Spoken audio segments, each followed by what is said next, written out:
तो सभी भाइयों एवं बहनों को नमस्कार। स्वागत है आपका आपके अपने चैनल सक्सेस जंक्शन एक कदम सफलता की ओर में। मेरा नाम है अतुल शुक्ला और हम लेकर के आ गए हैं आपके लिए मध्य प्रदेश अस्पताल सहायक भर्ती 2026 की दृष्टि से अति महत्वपूर्ण वीडियो है। फुल मॉक टेस्ट नंबर 9 आपके लिए लेकर के आ गए हैं, जिसमें आपको 100 प्रश्न देखने को मिलने वाले हैं और लास्ट में कमेंट बॉक्स में कमेंट करके आपको बताना कि 100 में से आपके कितने नंबर आए हैं और हर सब्जेक्ट में कितने नंबर आए हैं। ठीक है, फुल मॉक टेस्ट रहेगी, रियल लाइव टेस्ट जैसे होता है आपका टेस्ट, उस तरह से आपको इस टेस्ट को देना है। एक्सपर्ट्स के द्वारा ये पेपर सेट नंबर 9 जो है वो तैयार किया गया है। यही प्रश्न आपको 24 जून से स्टार्ट होने वाले जो एग्जाम है उसमें मिलेंगे। आपने देखा होगा फॉरेस्ट गार्ड का जो एग्जाम हुआ है, हमारे सुपर सिलेक्शन नोट्स से और वीडियो से सीधे सीधे प्रश्न एग्जाम में देखने को मिले हैं, तो वही आपको अस्पताल सहायक के भी पेपर में देखने को मिलेगा मेरे भाई। ठीक है, चलिए शुरुआत करते हैं। पूरा टेस्ट आपको देना है शुरू से लेकर के अंत तक। ठीक है, रियल टेस्ट मान करके इसको आपको देना है। आइए शुरुआत करते हैं। हिंदी से हम शुरुआत करेंगे। हिंदी का पहला प्रश्न देखिए।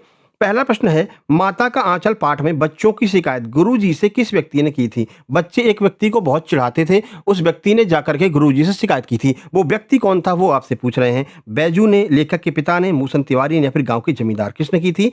सही आंसर आपका ऑप्शन नंबर सी हो जाएगा। मूसन तिवारी के द्वारा जो है ये शिकायत की गई थी। अच्छा, क्यों की गई थी वो आइए देख लेते हैं।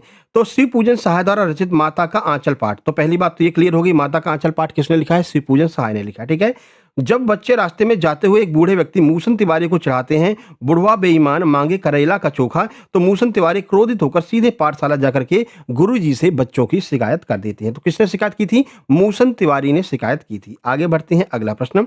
जॉर्ज पंचम की नाक से जो है ये प्रश्न पूछा गया है। कह रहे हैं जॉर्ज पंचम की नाक कहानी के माध्यम से लेखक ने मुख्य रूप से किस पर करारा व्यंग किया है? पहली बात यहां से क्लियर होता है कि जॉर्ज पंचम की नाक नामक जो कहानी है वो एक व्यंग्यात्मक कहानी है। पूछ लेते हैं किस विधा में ये कहानी लिखी गई है, तो व्यंग वाली विधा में लिखी गई है। ये बात पहली बात क्लियर हो गई। 4 ऑप्शन बताइए क्या होगा? भारतीय मूर्तिकारों की कला पर व्यंग किया गया है, या फिर रानी एलिजाबेथ की यात्रा पर व्यंग किया गया है, या फिर सरकारी तंत्र की चाटुकारिता और गुलामी मानसिकता पर व्यंग किया गया है, या स्वतंत्रता सेनानियों की मूर्ति पर व्यंग किया गया है। सही आंसर आपका हो जाएगा ऑप्शन नंबर सी, सरकारी तंत्र की चाटुकारिता और गुलामी मानसिकता पर यहाँ पर जो है व्यंग किया गया है। आइए पूरी जानकारी आपको इस प्रश्न के बारे में देते हैं। देखिए, तो कमलेश्वर जी ने, तो एक बात क्लियर हो गई, जॉर्ज पंचम की नाक किसने लिखी है?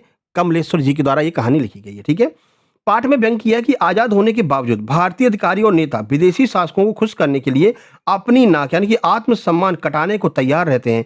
सरकारी तंत्र की चापलूसी की प्रवृत्ति पर यह एक तीखा प्रहार है। इस कहानी को अगर आपने पढ़ा होगा तो इसमें क्या हुआ था, जॉर्ज पंचम की नाक टूट गई थी, इनकी मूर्ति, ठीक है, उसकी नाक टूट गई थी, तो उसकी नाक को सही करने के लिए किसी ने यह आदेश दे दिया कि भैया जो जिंदा नाक इस पर लगा दो तो बढ़िया हो जाएगा। तो एक जिंदा व्यक्ति की नाक काट करके इस पर लगा दी गई थी, है ना। तो उसी पर यह एक व्यंग्यात्मक कहानी है जिसके ऊपर कमलेश्वर जी ने बहुत बढ़िया यहाँ पर व्यंग लिखा है। ठीक है, आगे बढ़ते हैं। आगे बढ़ने से पहले आप लोगों को बता दें, जैसा कि आप जानते हैं अभी फॉरेस्ट गार्ड, जेल प्रहरी, डिप्टी जेलर का एग्जाम हुआ है। हमारे सुपर सिलेक्शन नोट्स से सीधे सीधे प्रश्न छपे मिले हैं। लोगों के 85, 82, 81.25 यहां तक नंबर आए हैं, माइनस मार्किंग के बाद में भी। लास्ट में आपको 4-5 स्क्रीनशॉट भी दिखा देंगे जिससे कि आपको यह विश्वास हो जाए कि हाँ, कंटेंट में दम तो है। ठीक है, तो इसी बात को ध्यान में रखते हुए मध्य प्रदेश अस्पताल सहायक भर्ती के लिए हमने कंप्लीट सुपर सिलेक्शन नोट्स तैयार किए हैं। मात्र 149 रुपए में आपको बहुत सारा मटेरियल मिलने वाला है। सबसे सस्ते नोट्स, प्रैक्टिस सेट आपको यहां पर मिलेंगे। ठीक है, तो क्या क्या मिलेगा? तो 5 सब्जेक्ट का आपका कंप्लीट थ्योरी नोट्स मिल जाएगा, पूरा थ्योरी मिल जाएगा, इससे आपका सिलेबस कंप्लीट हो जाएगा। इसके बाद इन्हीं पर आधारित आपको लिए 9 प्रैक्टिस सेट करा रहे हैं। 9 के 9 प्रैक्टिस सेट पूरे पीडीएफ फॉर्म में आपको मिल जाएंगे with solution, MCQ detail solution के साथ में। ठीक है, ये प्रैक्टिस सेट हो गया। उसके बाद में टॉपिक वाइज हमने 150 प्रश्न, 100 प्रश्नों की जो सीरीज चालू की है, लगभग 1100 प्रश्न हम करवा चुके हैं। वो पूरे 1100 एमसीक्यू विद डिटेल सॉल्यूशन आपको मिल जाएंगे। एग्जाम तक आपके पास में लगभग 2500 के आसपास एमसीक्यू होंगे और लगभग 15 प्रैक्टिस सेट कराने का हमारा लक्ष्य है। तो इतना सारा मटेरियल आपको मिल जाएगा। इतने में आप आराम से 80+ स्कोर कर जाएंगे, 80+ स्कोर क्रॉस कर जाएंगे। ठीक है, कैसे प्राप्त करना है? तो कोई बड़ी प्रक्रिया नहीं, कोई ऐप वगैरह नहीं इंस्टॉल करना है, ये आपको सीधे देखना है। देखो क्यूआर कोड आपको दिखाई दे रहा है, इसका स्क्रीनशॉट ले लीजिए। इसी पर आपको 149 का पेमेंट करना है। उस पेमेंट का स्क्रीनशॉट इस व्हाट्सएप नंबर 7052547003 इस पर आपको सेंड कर देना, ये नंबर सेव कर लेना सक्सेस जंक्शन के नाम से, और कॉन्टैक्ट को एक बार रिफ्रेश कर लेना, तुम्हारा नंबर दिखने लगेगा। इसी पर आपको जो पेमेंट वाला स्क्रीनशॉट है उसको सेंड करना है। जैसे पेमेंट का स्क्रीनशॉट आप सेंड करेंगे, इसी नंबर से तुरंत की तुरंत आपको complete super selection notes send कर दी जाएंगे। व्हाट्सएप ग्रुप की लिंक भी साथ में सेंड कर दी जाएगी, उस पर क्लिक करके आप व्हाट्सएप ग्रुप ज्वाइन कर लेंगे, जहां पर आगे के सारे नोट्स, सारी पीडीएफ आपको मिलती रहेगी और एग्जाम एनालिसिस भी मिलता रहेगा। ठीक है, और अब आपकी लगातार वीडियो आना चालू हो जाएंगी, क्योंकि आज जो है जेल पहरी और फॉरेस्ट गार्ड वालों का एग्जाम खत्म हो जाएगा, तो उनका एनालिसिस कराना भी खत्म हो जाएगा। तो हम किसी को बीच में नहीं छोड़ते हैं, है ना भाई। अगर शुरुआत की है तो लास्ट तक आपका हाथ पकड़ के चलेंगे। तो आज उनका पेपर खत्म होगा, आज हम एनालिसिस बंद कर देंगे। इसके बाद में केवल आपके ऊपर ही वीडियो बनेगी, आपके एग्जाम के ऊपर। तो आज शाम को आपको हिंदी तो हमने कंप्लीट करवा दी विथ डिटेल सॉल्यूशन, और आपका जो है टॉप 100 सीरीज के अंदर 150 प्रश्न करा करके हमने वो पूरा एमसीक्यू भी आपको दे दिया। अब आज से इंग्लिश का नंबर लगाएंगे, इंग्लिश को धीरे धीरे कंप्लीट कर लेंगे 100 150 प्रश्न करा करके। ठीक है, तो वो वीडियो शाम को आएगी, सुबह प्रैक्टिस सेट आपकी बढ़िया कराया करेंगे। ठीक है, तो जल्दी से इस क्यूआर पर पेमेंट करके स्क्रीनशॉट भेज के आप लोग अपने नोट्स प्राप्त कर लीजिए। ये व्हाट्सएप नंबर है जहां पर आपको नोट्स मिल जाएंगे। चलो आगे बढ़ते हैं, अगला प्रश्न ये रहा, देखिए।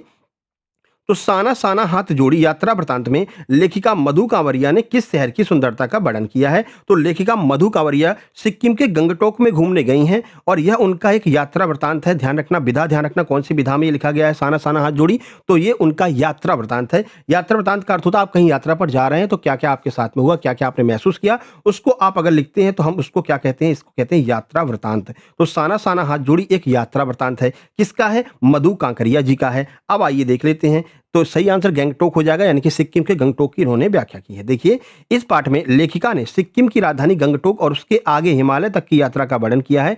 लेखिका ने गंगटोक को मेहनतकश बादशाहों का ऐसा शहर कहा है जिसका सब कुछ सुंदर है। क्या देखो, वैसे आप जानते हैं कि वहां पर रहना बहुत कठिन है। क्यों? क्योंकि पहाड़ी इलाका है, पहाड़ी इलाके में रहना कठिन होता है, वहां की साफ सफाई वगैरह प्रॉब्लम क्रिएट करती है। लेकिन वहां पर इतने मेहनतकश लोग हैं कि अपने मेहनत के दम पर उस राज्य को, उस स्थान को इतना सुंदर उन्होंने बना दिया है। इसलिए जो लेखिका मधु कांकरिया हैं, उन्होंने गंगटोक को मेहनतकश बादशाहों का शहर कहा। यह प्रश्न भी पूछा जाएगा।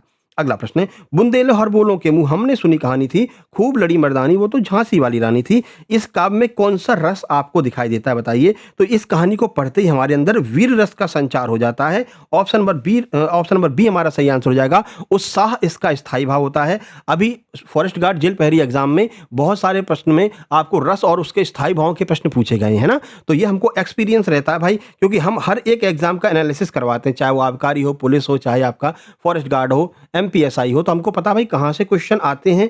तो वह उसी का फायदा आप लोगों को मिल जाता है इस एक्सपीरियंस का, कि लोगों के नंबर इतने बढ़िया बढ़िया आते हैं, क्योंकि हम अपने नोट्स में वही चीज कंपाइल करते हैं जो ईएसबी एपटेक के द्वारा लगातार पूछी जा रही है, लेटेस्ट पैटर्न जो है। सही आंसर वीर रस हो जाएगा। प्रस्तुत पंक्तियों में रानी लक्ष्मीबाई के युद्ध कौशल और वीरता का ओजस्वी वर्णन देखने को मिलता है। इस काव्य को पढ़ने और सुनने में हृदय में उत्साह नामक स्थायी भाव आता है, जो वीर रस की वजह बन जाता है। ठीक है, अगला प्रश्न देखिए। अगला प्रश्न है प्रश्न नंबर 5। तो चौपाई छंद के संदर्भ में इनमें से कौन सा कथन सत्य है? एग्जैक्ट यही प्रश्न फॉरेस्ट गार्ड में पूछा गया है कि चौपाई कथन के लिए कौन सी बात सही है। इसमें प्रत्येक चरण में 11-13 मात्राएं होती हैं, ये सही है। 16 मात्राएं होती हैं, एक वार्डिक छंद है, या प्रत्येक चरण में 24 मात्राएं होती हैं। कौन सी बात सही है चौपाई के बारे में? सही आंसर हो जाएगा, इसके प्रत्येक चरण में 16-16 मात्राएं होती हैं। एनालिसिस देखा होगा आपने फॉरेस्ट का, उसमें ये प्रश्न पूछा गया था। तो बहुत सारे प्रश्न, लगभग 50% प्रश्न ऐसे हैं जो फॉरेस्ट गार्ड में आए हैं, उनको भी हमने इसमें कंपाइल कर दिया, क्योंकि लेटेस्ट एग्जाम फॉरेस्ट का ही हुआ है। ठीक है, तो वहां के प्रश्न रिपीट होते हुए आपके एग्जाम में भी मिलेंगे। तो पहली बात, चौपाई एक सममात्रिक छंद है। इसके 4 चरण होते हैं, प्रत्येक चरण में 16-16 मात्राएं होती हैं। अंत में जगड़ या तगड़ आना वर्जित माना गया है, जगड़ और तगड़ अंत में नहीं आना चाहिए। आगे बढ़ते हैं 6 नंबर, थोड़ा स्पीड बढ़ाते हैं ना। तरन तनुजा तट तमाल तरुवर बहुछाय, ये भी आपके फॉरेस्ट गार्ड का प्रश्न है। इसमें कौन सा अलंकार है जहां पर ताता वर्ण की आवृत्ति हुई है, यानी कि कहीं पर भी किसी वर्ण की आवृत्ति बार बार होती है तो अनुप्रास अलंकार वहां पर हो जाता है।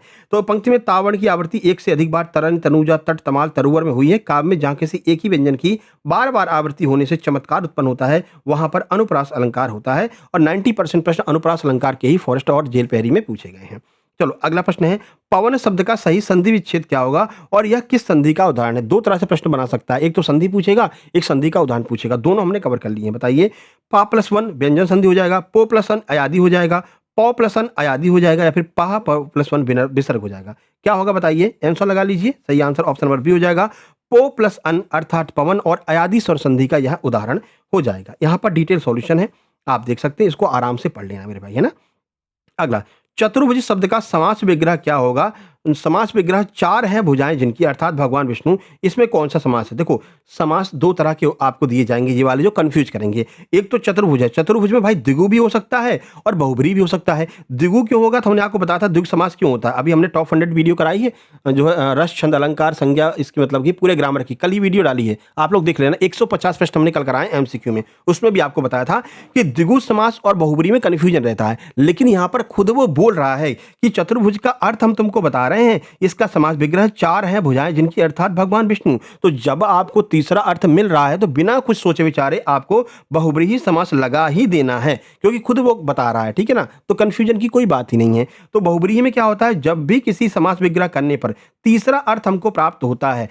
पीला है अंबर जिनका अर्थार्थ भगवान विष्णु, लंबा है लंबोदर, लंबा है उदर जिनका अर्थार्थ श्री गणेश, ठीक है। त्रिनेत्र, तीन है नेत्र जिसके अर्थार्थ भगवान शिव। तो अगर नाम आपको लास्ट में मिल रहा है निकल करके तो आप बहुब्रीही समास लगाएंगे, और अगर आपको लास्ट में नाम नहीं मिल रहा है, पंचवटी, 5 वटों का समाहार, अब इसमें 1 2 3 4 5 यानी गिनती आ रही है, तो आप द्विगु समास लगाएंगे जब आपको लास्ट में एक फाइनल आंसर ना मिले तो, ठीक है। तो कंफ्यूजन खत्म हुआ, सही आंसर बहुब्रीही समास हो जाएगा, ये आप यहां पर देख सकते हैं।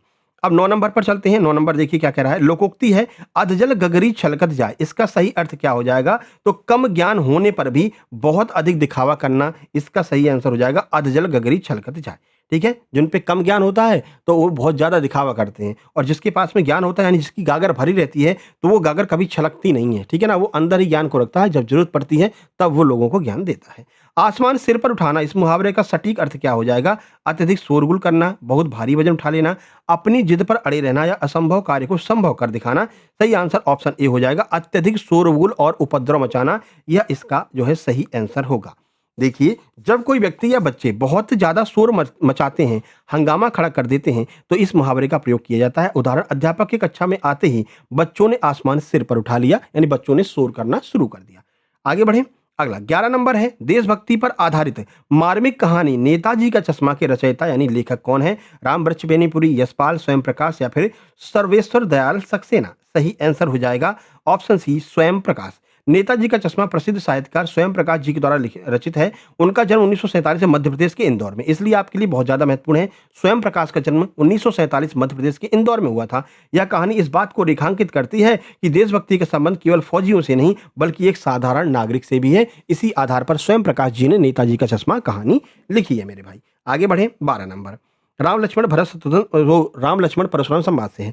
राम लक्ष्मण परशुराम संवाद प्रसंग गोस्वामी तुलसीदास के महाकाव्य रामचरितमानस के किस खंड से लिया गया है? तो ये बाल कांड से लिया गया। ये प्रश्न 101% आपके एग्जाम में आएगा, इस पर स्टार लगा लीजिए मेरे भाई, ठीक है। आगे बढ़ते हैं, 13 नंबर देखिए, 13 नंबर है, नेताजी का चश्मा पाठ में कैप्टन वास्तव में कौन था? तो कैप्टन आजाद हिंद फौज का पूर्व सिपाही था, नगर पालिका का ईमानदार अधिकारी था, एक बूढ़ा लंगड़ा चश्मे बेचने वाला, एक देशभक्त। सही आंसर होगा ऑप्शन सी, एक बूढ़ा लंगड़ा चश्मे बेचने वाला था। वो चश्मा बेचा करता था, जब उसने देखा कि नेताजी की जो मूर्ति बनी है इस पर चश्मा तो लगा ही नहीं है।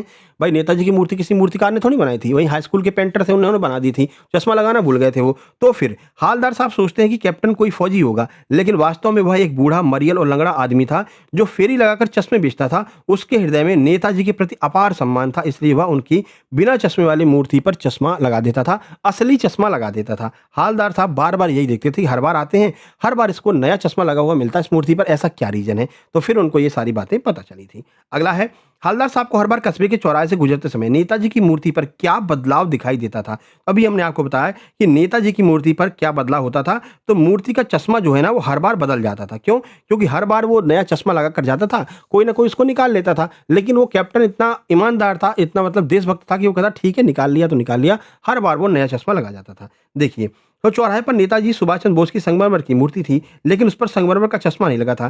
कैप्टन चश्मे वाला अपनी दुकान से एक असली फ्रेम वाला चश्मा मूर्ति पर लगा देता था। जब कोई ग्राहक वह फ्रेम मांगता तो मूर्ति से हटा करके दूसरा लगा देता, इसलिए चश्मा जो है हर बार बदलता हुआ नजर आता था जब भी हालदार साहब वहां से गुजरते थे। 15 नंबर देखिए, 15 नंबर है, बाल गोविंद भगत इनमें से किस संत कवि को अपना साहब, गुरु या फिर ईश्वर मानते हैं? सूरदास को, तुलसीदास को, कबीरदास को, रैदास को। सही आंसर हो जाएगा बाल गोविंद भगत साहब कबीरदास को अपना गुरु मानते हैं। देखिए रामवृक्ष बेनीपुरी द्वारा रचित बाल गोविंद भगत रेखाचित्र में बताया गया है कि भगत जी कबीरदास जी के पक्के अनुयायी थे, उन्हीं को अपना साहब मानते थे, उन्हीं के पदों को गाते थे और अपने खेत की पूरी फसल पहले कबीरपंथी मठ में भेंट स्वरूप चढ़ा दिया करते थे। वहां से जो कुछ उनको मिलता था उसी से वो अपना जो है काम चलाते थे, उसी से खाना पीना खाते थे।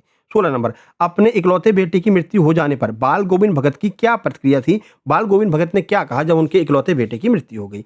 चलिए 4 ऑप्शन आपके सामने हैं, बताइए क्या होगा? सही आंसर आपका हो जाएगा, आप ऑप्शन पढ़ लिया कीजिए, नहीं तो फिर 2 घंटे से ज़्यादा का समय लगेगा अगर हम पूरा डिटेल कराने लगेंगे, ऑप्शन भी पढ़ने लगेंगे, है ना? तो हमारा उद्देश्य रहता है कि 1 घंटे या फिर 1 घंटे, डेढ़ घंटे में आपका पूरा कंप्लीट टेस्ट हो जाए with revision, with detail analysis, जिससे कि आपके पास में समय में से आगे के एग्जाम्स को या फिर आगे की जो है अपनी तैयारी करने के लिए, ठीक है? 2-3 घंटा हम नहीं लगाना चाहते मेरे भाई। 100 प्रश्न आपके 1 से डेढ़ घंटे में कंप्लीट करवाना चाहते हैं। सही आंसर ऑप्शन सी हो जाएगा। वे तल्लीनता से कबीर जी के भजन लगातार गा रहे थे। देखिए तो बेटे की मृत्यु पर बाल गोविंद भगत रोए नहीं, बल्कि उन्होंने बेटे के शव को आंगन में चटाई पर लिटाकर उसके सामने आसन बिछा लिया, खंजरी बजाते हुए कबीर के भजन गाने लगे। उनका मानना था कि यह विरहनी आत्मा का परमात्मा से मिलन का आनंदमय समय है, इसको शोक नहीं करना चाहिए, आत्मा का परमात्मा से मिलन हो गया है। 17, परशुराम जी राजा जनक की सभा में क्रोधित अवस्था में क्यों उपस्थित हुए थे? बताइए। 4 ऑप्शन आपके सामने हैं।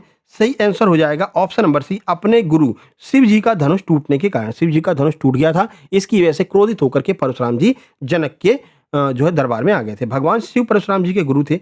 जब सीता स्वयंवर श्री राम जी के द्वारा शिव धनुष खंडित हो गया तो परशुराम जी को इसकी भयंकर टंकार सुनाई दी। अपने गुरु के धनुष के अपमान से वे अत्यंत क्रोधित हुए और जो है जनक जी के दरबार में पहुंच गए थे। 18 नंबर देखिए, 18 नंबर है, सहस बाहु सम सो रिपु मोरा, यह क्रोधपूर्ण कथन किसने किसके संदर्भ में कहा है?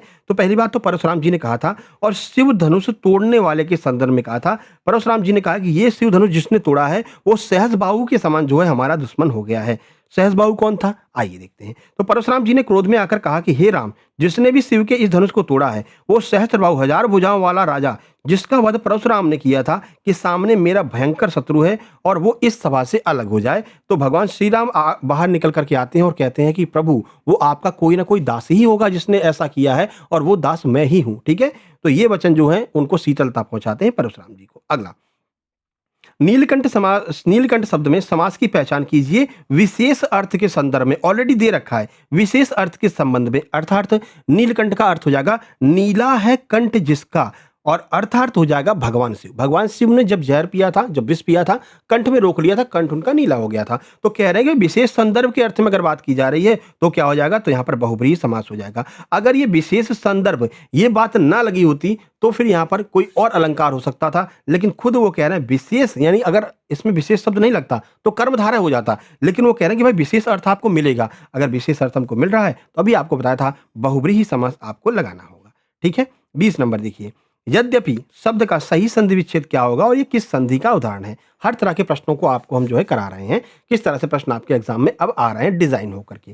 पुराने प्रश्नों का टाइम चला गया जब आपसे पूछते थे कि बताइए यद्यपि का संधि विच्छेद क्या होगा, बस इतना पूछ लिया। अब आपसे संधि विच्छेद तो पूछेंगे ही, साथ साथ में किस संधि का है ये भी पूछेंगे। ठीक है, 4 ऑप्शन आपके सामने हैं, आइए आंसर देखते हैं। सही आंसर आपका ऑप्शन ए हो जाएगा, यदि प्लस अपि अर्थात यद्यपि, और ये यण संधि का उदाहरण हो जाएगा। यद्यपि में यण स्वर संधि, इसका नियम है कि जब ई या बड़ा ई के बाद में कोई भिन्न स्वर आ आता है तो ई का या बन जाता है, इसलिए यदि प्लस अपि जो है मिलकर के यद्यपि बन जा रहा है, जो आपका यण स्वर संधि का उदाहरण हो जाएगा। तो 20 प्रश्न आपके हिंदी के कंप्लीट होते हैं।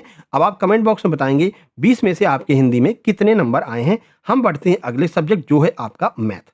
ठीक है, देखिए मैथ का पहला प्रश्न है, यदि द्विघात बहुपद x square minus 7x plus 10 के शून्यक अल्फा और बीटा है तो अल्फा प्लस बीटा का मान बताइए। अच्छा, अल्फा प्लस बीटा का मान क्या होता है?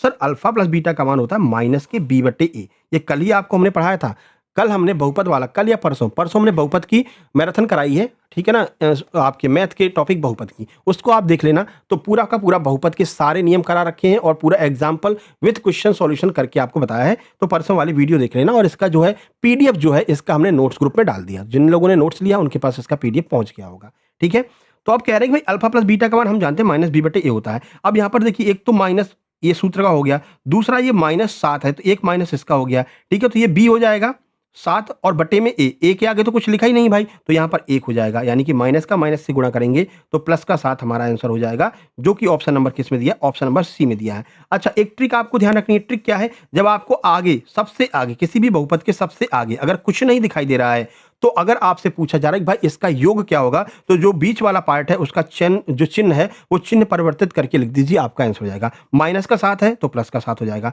प्लस का साथ होता तो माइनस का साथ हो जाता। तो अल्फा प्लस बीटा का मान अगर पूछा जाए और आगे कुछ ना लिखा हो तो बीच वाले का आप केवल चिन्ह परिवर्तित करके आंसर लगा सकते हैं। अगर आपसे गुणनफल पूछा हो, अल्फा इंटू बीटा पूछा हो, तो जो पीछे वाला है उसको जैसे का जैसा रख देंगे। जैसे कि पीछे प्लस का 10 है तो प्लस का 10 लिख देंगे, माइनस का 10 होगा तो माइनस का 10 लिख देंगे। कुछ सॉल्व करने की आवश्यकता नहीं है, ये इस प्रश्न के लिए ट्रिक हो जाएगी। लेकिन कंडीशन वही है कि आगे कुछ नहीं लगा होना चाहिए। आगे अगर कुछ लगा है तो फिर उसका डिवाइड आपको देना पड़ेगा।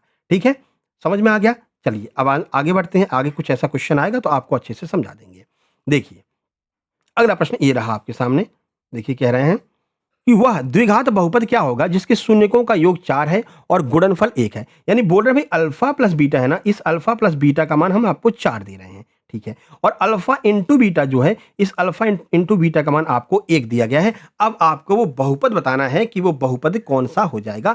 जल्दी से आप लोग सॉल्व कर लीजिए, फिर इसका आंसर बताते हैं और आपको समझाते हैं। चलिए सॉल्व कर लिया आप लोगों ने। अब इसके आंसर की बात करेंगे तो ऑप्शन नंबर बी हमारा आंसर हो जाएगा x square minus 4x plus 1। लेकिन सर ये आंसर हो कैसे गया ये तो बता दीजिए। तो चलिए आपको बता देते हैं। किसी भी बहुपद का सूत्र क्या होता है? सूत्र होता है x square minus alpha plus beta, ठीक है, x plus alpha into beta, ये सूत्र होता है। हमको अल्फा प्लस बीटा का मान दे रखा है मेरे सर, अल्फा प्लस बीटा का मान इन्होंने 4 दे रखा है, तो हम एक्स स्क्वायर लिखेंगे, माइनस के 4 लिख देंगे और एक्स लिख देंगे क्योंकि ये एक्स ऑलरेडी सूत्र में इनबिल्ड होता है। ठीक है, उसके बाद में प्लस का चिन्ह लगा देंगे। Alpha into beta, alpha into beta का मान 1 दे रखा है तो हम यहाँ पर 1 लिख देंगे। यही हमारा आंसर हो जाएगा जो कि ऑप्शन नंबर बी में दिया गया है। बाकी ये कल हमने जो परसों वीडियो बनाई थी बहुपद वाली, उसमें ये नियम कैसे है, क्यों ये सूत्र बनता है, क्या क्या कंडीशंस होती हैं, वो सब हमने आपको बता दिया है। ठीक है, और यहाँ पर आप इसका पूरा सॉल्यूशन देख सकते हैं। देखिए ये सूत्र होता है किसी भी बहुपद का, एक्स स्क्वायर माइनस शून्यकों का योग यानी alpha plus beta plus x plus शून्यकों का गुणनफल बराबर 0। ठीक है, तो इसी में आपको रख करके आंसर निकाल लेना है। चलिए अगला प्रश्न देखिए। अगला प्रश्न ये रहा आपके सामने। कह रहा है कि 99x प्लस 101y बराबर 499 दे रखा है। ठीक है, ये पहला समीकरण हो गया। दूसरा कह रहा है 101x प्लस 99y बराबर, कहा गया, बराबर 501 दे रखा है। अब इनका ये कहना है मेरे भाई कि x प्लस वाई का मान बता दीजिए क्या हो जाएगा। तो अगर प्लस पूछ रहे हैं तो फिर कुछ करना ही नहीं है, केवल जोड़ देना है। भाई 99 और 101 को जोड़ोगे तो क्या हो जाएगा? 200x हो जाएगा। ठीक है, तो 200x हो गया, प्लस 101 और 99 को जोड़ोगे क्या हो जाएगा? 200y हो जाएगा मेरे भाई। ठीक है, ओके, बराबर में 499 501 को जोड़ोगे क्या हो जाएगा? 1000 हो जाएगा। ठीक है, बस अब क्या करना है, अब इसमें पूरे में क्या करेंगे आप? 200 का भाग दे देंगे। पहले यहां से 200 कॉमन निकाल लो। हमने 200 कॉमन निकाला बाहर, ठीक है, अंदर बचा x प्लस वाई। ठीक है, इधर बराबर के इस साइड हो गया 1000। ठीक है, अब हमको अगर x प्लस वाई का मान निकालना है तो ये जो 200 हमने बाहर निकाला है ना, इस 200 को उठाकर इसके नीचे पहुंचा दो। जब इसके नीचे 200 पहुंचा देंगे तो 200 से 1000 कटेगा, 5 बार कट जाएगा तो x प्लस वाई का मान 5 आ जाएगा। कहां पर दिया है? ऑप्शन ए में दिया है। यही हमारा आंसर हो जाएगा, कुछ भी नहीं करना है। ठीक है, तो ध्यान रखना, जो रैखिक वाले होंगे कुछ ऐसे होते हैं, बस आप देखते थोड़ा सा दिमाग लगा लीजिए, आप आंसर आसानी से निकाल सकते हैं। ठीक है मेरे भाई, यहां पर हमने सॉल्यूशन बता दिया है, आप देख सकते हैं। चलें क्वेश्चन नंबर 4 पर। मैथ को थोड़ा धीरे धीरे लेकर चल रहे हैं क्योंकि मैथ को लेकर के लोगों में बहुत ज्यादा कंफ्यूजन है कि किस तरह के सवाल आएंगे। तो इसी तरह के सवाल आपको एग्जाम में मिलने वाले हैं। कह रहे हैं कि देखो 2x प्लस 3y बराबर 7 दिया गया है, पहला समीकरण। दूसरा 4x प्लस ky बराबर 14 दिया गया है। कह रहे हैं अनंत या फिर अनेक हल होंगे तो k का मान बताइए। अच्छा, इसकी ट्रिक हमने आपको बताई थी कि आपको बस थोड़ा सा गौर करके देख लेना है अनंत हल के लिए क्या होता है। देखो यहां पर देखो ये 2x है, 2 का आगे चलकर 4x हो जा रहा है यानी कि डबल हो जा रहा है। यहां पर 3y है, इसको छोड़ दो, 7 है, 7 का डबल हो जा रहा है, 14 हो जा रहा है, यानी हर जगह डबल हो रहा है। तो हम यहां पर भी डबल कर देंगे। क्या कर देंगे? 3y है, 3y के सामने ky लिखा हुआ है, तो 3 का डबल क्या होता है सर? 3 का डबल 6 हो जाता है। तो इस k की जगह आप 6 कर दीजिए, और जब k की जगह 6 कर दिया तो k का ही मान तो पूछा था, तो k का मान क्या हो जाएगा? 6 हो जाएगा। ठीक है, ऑप्शन नंबर बी हमारा आंसर हो जाएगा। एक बार फिर से आपको समझा देते हैं। भाई 2 का डबल देखा 4 हो गया, 3 अब 7 का डबल देखा 14 हो गया, तो 3 का डबल क्या हो जाएगा? 3 का डबल 6 हो जाएगा। तो k का मान क्या आ जाएगा? 6 आ जाएगा। कुछ करने की आवश्यकता ही नहीं है मेरे भाई। ठीक है, बाकी सॉल्यूशन यहाँ पर हमने आपको बता दिया है, आप यहाँ पर देख सकते हैं। इस फ्रैक्शन का अर्थ होता है 1/2। ठीक है, तो 1/2 हो जाएगा। वैसे जैसे हमने आपको समझा दिया है उतना ही आपके लिए काफी हो जाएगा, डबल करके देख लेना बस। चलो, और ज़्यादातर आपको अनंत हल में डबल वाले ही क्वेश्चन मिलेंगे, ठीक है, क्योंकि अभी तक ज़्यादातर हमने देखे हैं एप्टेक ने डबल वाले ही पूछे हैं। अगला, ये देखो, इसको आप खुद कर सकते हैं कि नहीं, चुटकी बजाते ही। अगर आपने हमारा द्विघात समीकरण वाला वीडियो देखा होगा जिसमें हमने ट्रिक आपको बताई थी कि भाई एक्स स्क्वायर कह रहा है कि x square minus 9x plus 20 इसके मूल क्या होंगे। तो हमने आपको चिन्ह वाला नियम बताया था कि माइनस प्लस कहीं पर आए तो इसका आंसर हमेशा प्लस प्लस में आएगा। अब देखो कहां पर प्लस प्लस में दिया है, तो option number B minus minus हो गया, गलत हो गया। दूसरा 10 और 2 प्लस में है, ठीक है, और ऑप्शन नंबर डी जो है ये माइनस माइनस हो गया, तो ये भी गलत हो गया। अब देखो हमारे पास दो ऑप्शन बच रहे हैं, एक तो 4 और 5 और दूसरा 10 और 2।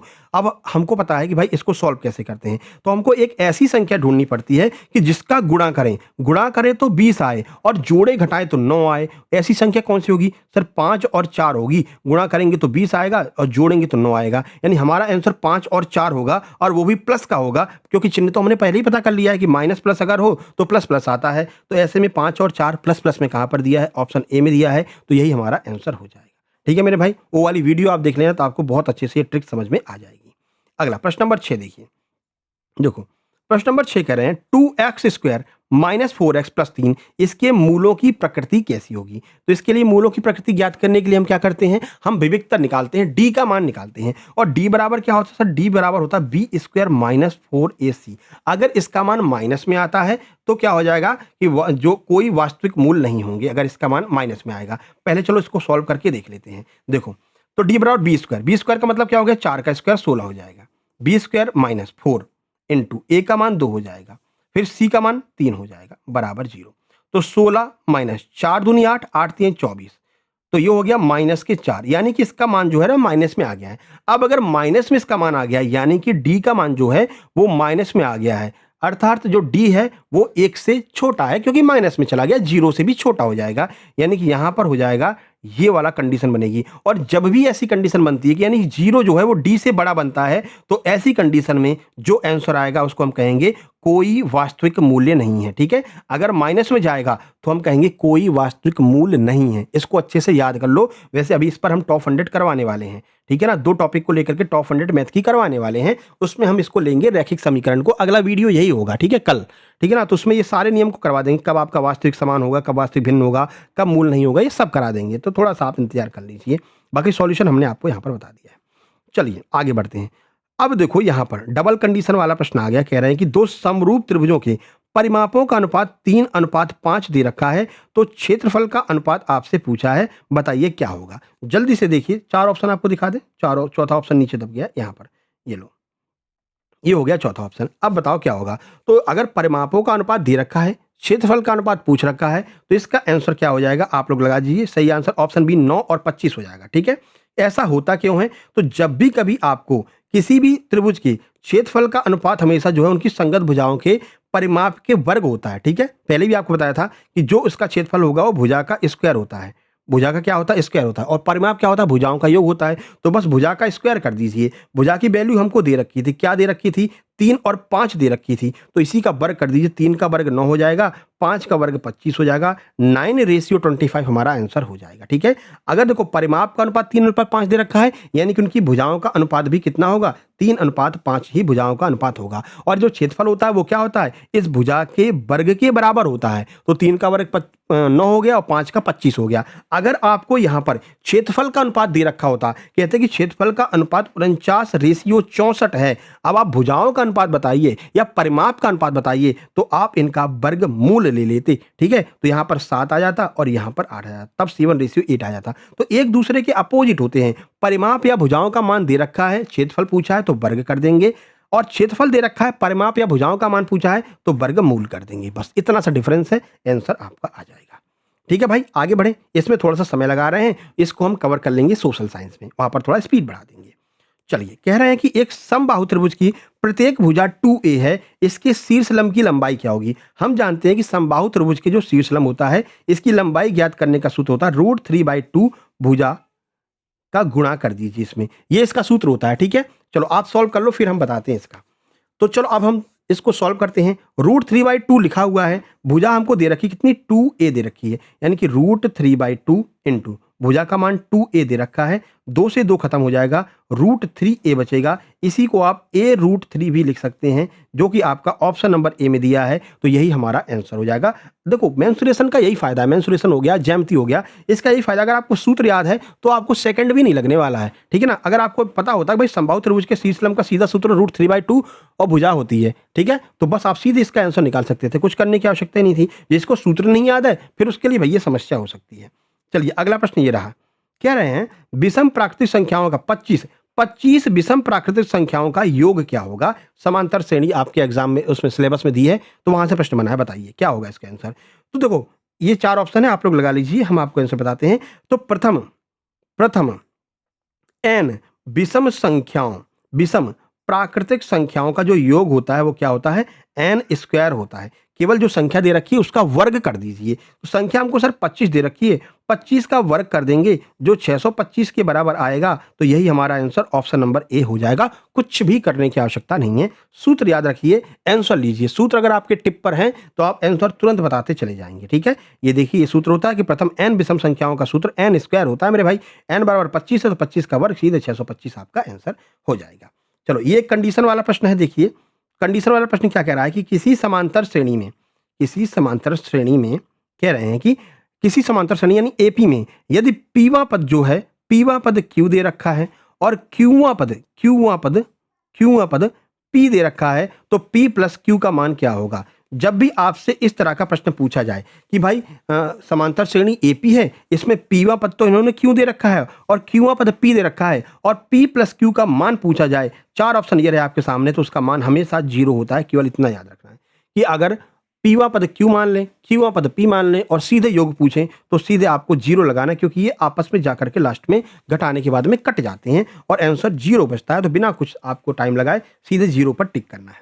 चलो ये देखो प्रश्न नंबर 11 है, 3 और 4 की मूल बिंदु ओरिजिन बिंदु से दूरी बताइए। अच्छा ओरिजिन बिंदु की दूरी का सूत्र क्या होता है, दूरी का सूत्र होता है भाई x² कर दीजिए और y² कर दीजिए। यानी कि इसके अंदर आपको केवल 3 का वर्ग कर देना है, 9, 4 का वर्ग 16 कर देना है, 16 9 अंडर में 25 बाहर निकल के आ जाएगा, 5 आपका आंसर आ जाएगा। लेकिन एक बात बताओ, ये कुछ करने की आवश्यकता थी क्या आपको। हमने आपको कुछ ट्रिपलेट याद कराई हैं, कुछ ट्रिपलेट याद कराई। अगर आप ट्रिपलेट याद होती ना तो आप इसको ऐसे स्क्रॉल करते में ही आंसर लगा देते। भाई 3 और 4 दिया गया है, 3 और 4 के बाद में ट्रिपलेट में क्या आता है सर, 3 4 और 5 का ट्रिपलेट होता है, यानी इन दोनों का वर्ग करके जब जोड़ेंगे तो 5 के बराबर आएगा, ठीक है। तो कुछ करने की आवश्यकता नहीं थी, जब 3 और 4 दे रखा है तो 5 पर आंसर लगा के आपको आगे निकल लेना था, ठीक है मेरे भाई। यही एक जगह और काम करता है, जब तीनों चीजें दी गई हो, 3 का स्क्वायर दिया हो, 4 का स्क्वायर दिया हो, 5 का स्क्वायर दिया हो, फिर आपसे पूछे कि इन तीनों का योग क्या होगा, तो आपको केवल 6 पर आंसर लगा करके निकल जाना होता है। क्यों, क्योंकि इन तीनों का वर्ग करके जब आप जोड़ोगे तो वो आपके 6 के स्क्वायर के बराबर आएगा,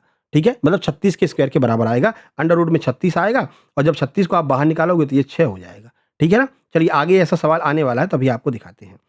ऑप्शन बी आपका सही आंसर होगा। प्रश्न नंबर 12 पे देखिए, प्रश्न नंबर 12 क्या कह रहे हैं, उस त्रिभुज का केंद्रक सेंट्रॉइड क्या होगा जिसके शीर्ष 3,5 7,4 10,2 हैं। तो जब भी आपसे सेंट्रॉइड पूछा जाए और 3 मान आपको दे रखे हैं तो कुछ नहीं करना होता है, इनके पहले पहलों को जोड़कर 3 का भाग दे दो, दूसरे दूसरों को जोड़कर 3 का भाग दे दो, यानी x x को जोड़कर 3 का भाग दे दो, y y को जोड़कर 3 का भाग दे दो। तो चलो देकर के देख लेते हैं भाग।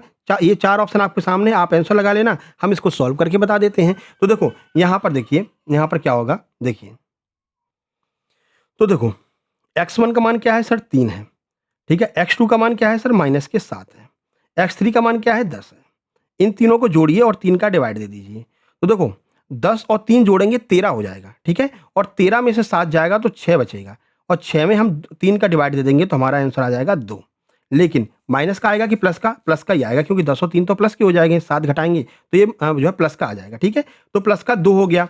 उसके बाद में अगला देखिए, अगला आप देख सकते हैं, अब वाई वाई को जोड़ लीजिए, वाई वाई का, तो -5, ठीक है सर, प्लस क्या आ जाएगा 4 आ जाएगा, प्लस के 4, उसके बाद में क्या है -2 है, इनको जोड़ करके 3 का डिवाइड दे दीजिए। तो देखो -5 और -2 जोड़ करके -7 हो जाएंगे और प्लस का 4 हो जाएगा, डिवाइड में 3 होगा, आंसर हमारा आएगा -3 डिवाइड बाई 3, 3 से 3 कटेगा, -1 हो जाएगा, यानी 2 और -1 जहां पर दिया है वही हमारा आंसर ऑप्शन नंबर ए ही हो जाएगा। वैसे हमने पहला जो निकाल लिया था ना उसी से आंसर मिल सकता था, +2 एक ही ऑप्शन में आ रहा है, ऑप्शन ए में, तो यहीं पे हम निकाल सकते थे, ठीक है। तो इस तरह से आपको सेंट्रॉइड निकाल लेना है, केंद्रक आपको निकाल लेना है। चलिए 13 नंबर पर चलते हैं। देखिए 13 नंबर क्या है देखो, 13 नंबर कह रहे हैं यदि tan gamma plus cot gamma बराबर 2 है तो tan square ten gamma plus cot square ten gamma का मान क्या होगा। देखो इसमें क्या करना होता है, आपने एक सूत्र पढ़ा होगा कि एक्स प्लस 1/x बराबर क्या होता है, 2 होता है। ठीक है, जब इसको आप सॉल्व करेंगे, ये आपका अलजेब्रा वाला पोर्शन होता है, देखिए तो यहाँ पर यही काम हो जाएगा। क्यों? कॉट थीटा बराबर क्या होता है, हम जानते हैं कॉट थीटा बराबर सर 1/tan थीटा होता है। ठीक है, अब इसको आप यहाँ पर तोड़ करके रखिए, एक तो ये tan थीटा हो गया खुद में, इस कॉट को चेंज कर दो, कॉट को क्या कर दो, कॉट को कर दो सर 1/tan कर दो, तो ये क्या हो जाएगा 1/tan थीटा हो जाएगा, 1/tan थीटा। और यही तो पूछ रखा है, इन दोनों का योग ही तो पूछ रखा है। अब चाहे इसका स्क्वायर कर दो या कुछ भी कर दो भाई, ठीक है।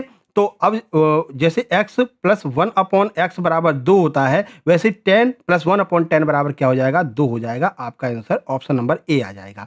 एक बार फिर से समझने का प्रयास कीजिए।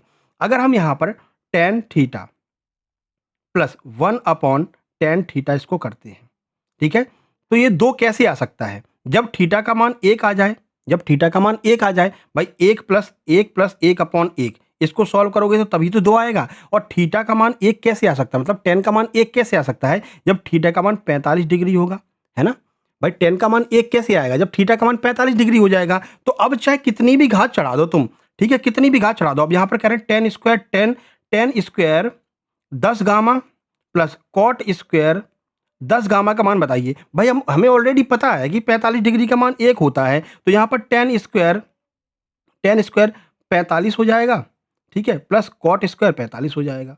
और 45 का हम जानते हैं कि 45 के बाद में तुम चाहे 10 45 कर दो, इसमें गुणा 10 कर दो, इसमें गुणा 10 कर दो, कितने का भी गुणा कर दो, 45 का मान 1 होता है तो वो 1 ही रहेगा, ठीक है ना। तो इस वजह से क्या हो जाएगा, यहाँ पर tan 45 का मान 1 हो जाएगा, तो 1 प्लस 1 बराबर 2 हो जाएगा। इस तरह से भी आप बता सकते हैं। वैसे वो सीधे सीधे ट्रिक आपको याद रहनी चाहिए कि बस इस tan प्लस कॉट को चेंज कर दो, यानी कि tan को tan रहने दो और कॉट को 1/tan कर दो, तो ये अपने आप ही आपको पता चल जाएगा कि x प्लस 1/x बराबर हमारा 2 होता है। तो इसी को हमने इसमें तोड़ दिया, तो इसका मान भी 2 के बराबर आ जाएगा। ऑप्शन नंबर ए हमारा आंसर हो जाएगा। यहाँ पर मैंने पूरा सॉल्यूशन भी दे दिया, आप यहाँ पर सॉल्यूशन के हिसाब से भी देख सकते हैं, क्योंकि थीटा का मान हम यहाँ पर 45 रखेंगे तभी tan का मान हमको 1 मिलेगा, और थीटा का मान 45 रखते ही फिर चाहे 10 थीटा पूछा गया हो, 20 थीटा पूछा गया हो, आपका आंसर 1 ही आएगा, 1 प्लस 1 बराबर 2।